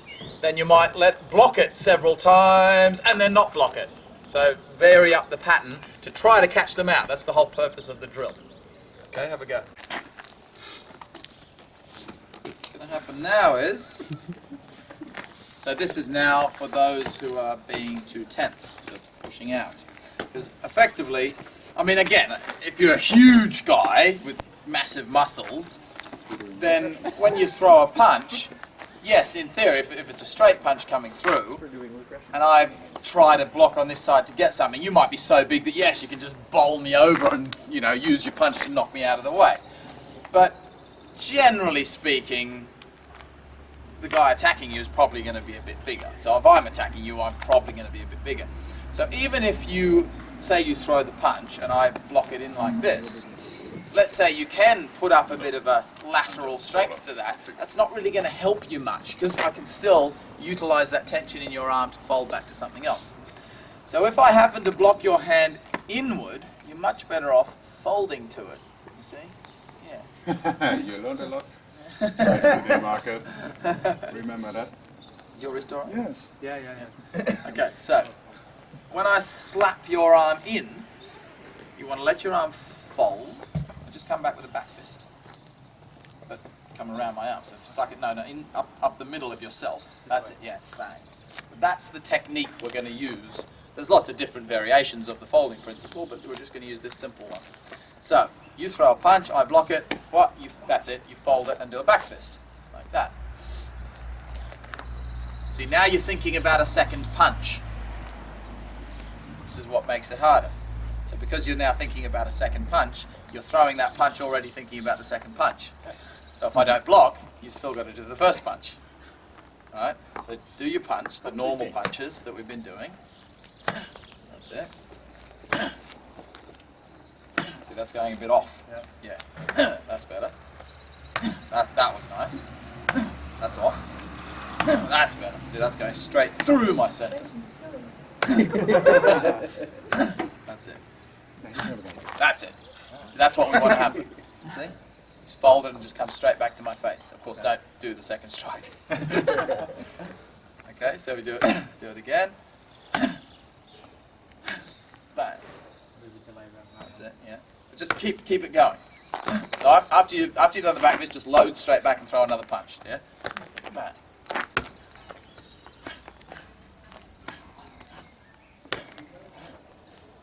That's it. Yeah, obviously how you push yourself back a little bit. So again, your mind went into your arm and it went out of your body. And it went too quickly. It's like when you were doing it, blah.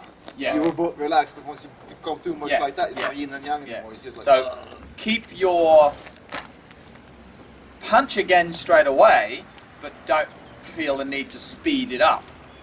So if you throw the first punch, boom. See that? So see how you slowly you're loading back slowly. You're not going boom, boom, boom kind of thing. So same thing, after you do it and I block, bang. So feel free to do the second punch kind of quickish, because obviously you want to whoop, boom, you don't want to have any pause there. So if I do the block, bang, bang, that's it. And then, but then just load back at a normal pace. Don't feel like you have to go boom, boom, boom, like back to the third punch. So you do the two punches relatively quickly. So he goes punch, I'll block it, bang. But yeah, see there, see there, yeah, that's it. That's the punch going off to the side, you see? So drive the punch straight through my center. See, that's already going off to the side. That's better. You see, we'll get it right in the middle. Oh, that's better. See, that's going straight through my spine now. See, that punch that you hit me with, that would have just ricocheted off my body in reality. So you want to get that coming straight into my center. That's better. See, it's not any. See that one? That was a bit off or upward.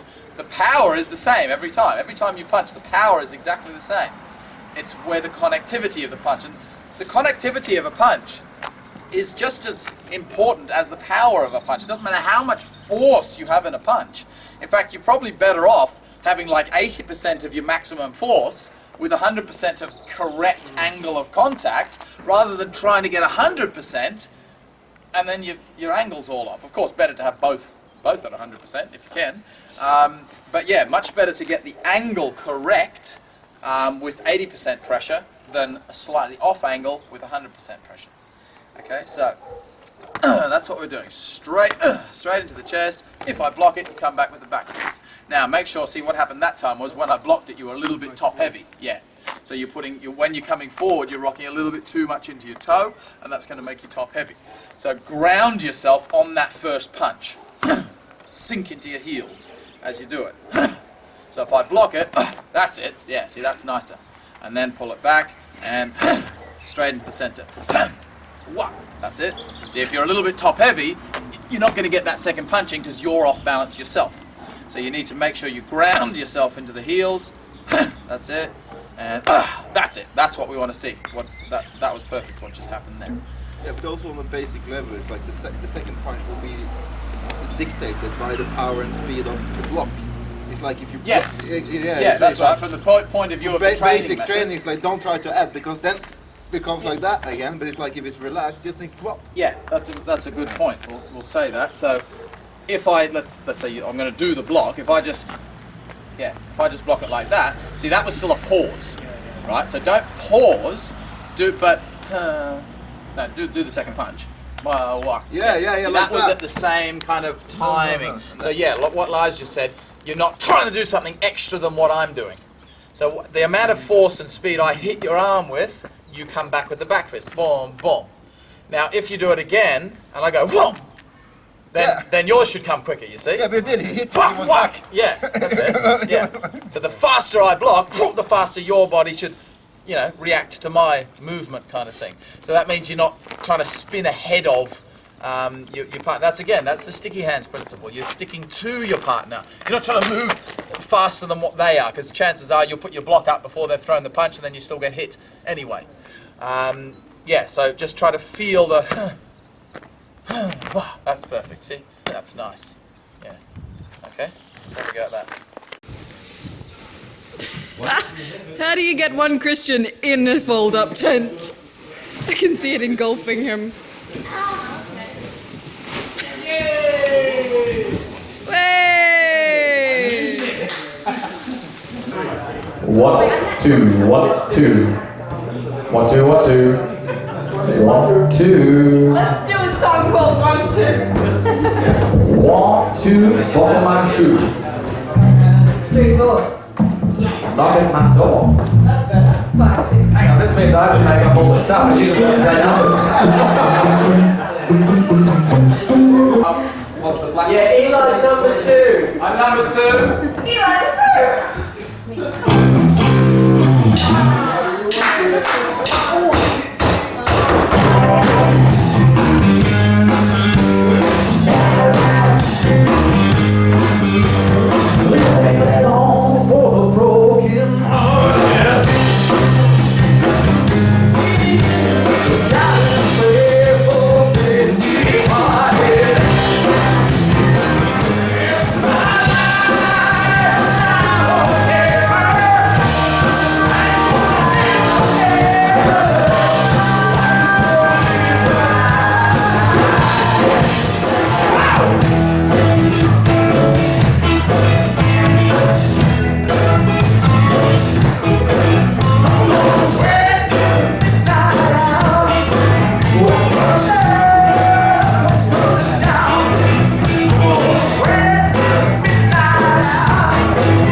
WTBA Camp 2016. Glad to have you all here. Glad to have had a great camp, lots of training. There's the newbies here, so I'll give a quick introduction to the band. Over here we got Luke on the bass. There you go.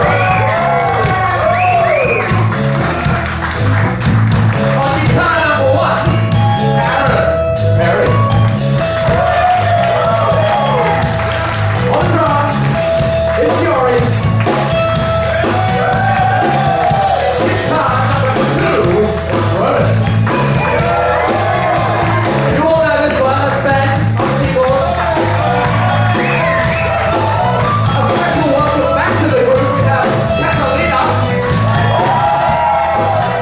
We've got over here on the left here, or your right, we have Cam Adams. And Emily Adams. We haven't been all together like this for many, many years. So tonight, you're in a very special show, because together, we are undoubtedly the anti-depressants.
song we haven't actually played together for about 2 years, so please forgive any mistakes. I've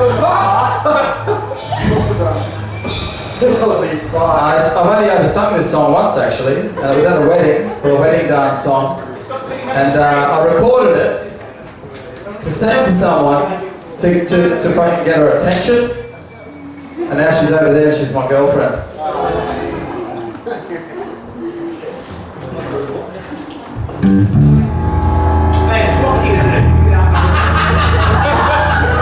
What kid is it? C. Are you sure that's the right drop kid? Because I'm in D.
spot.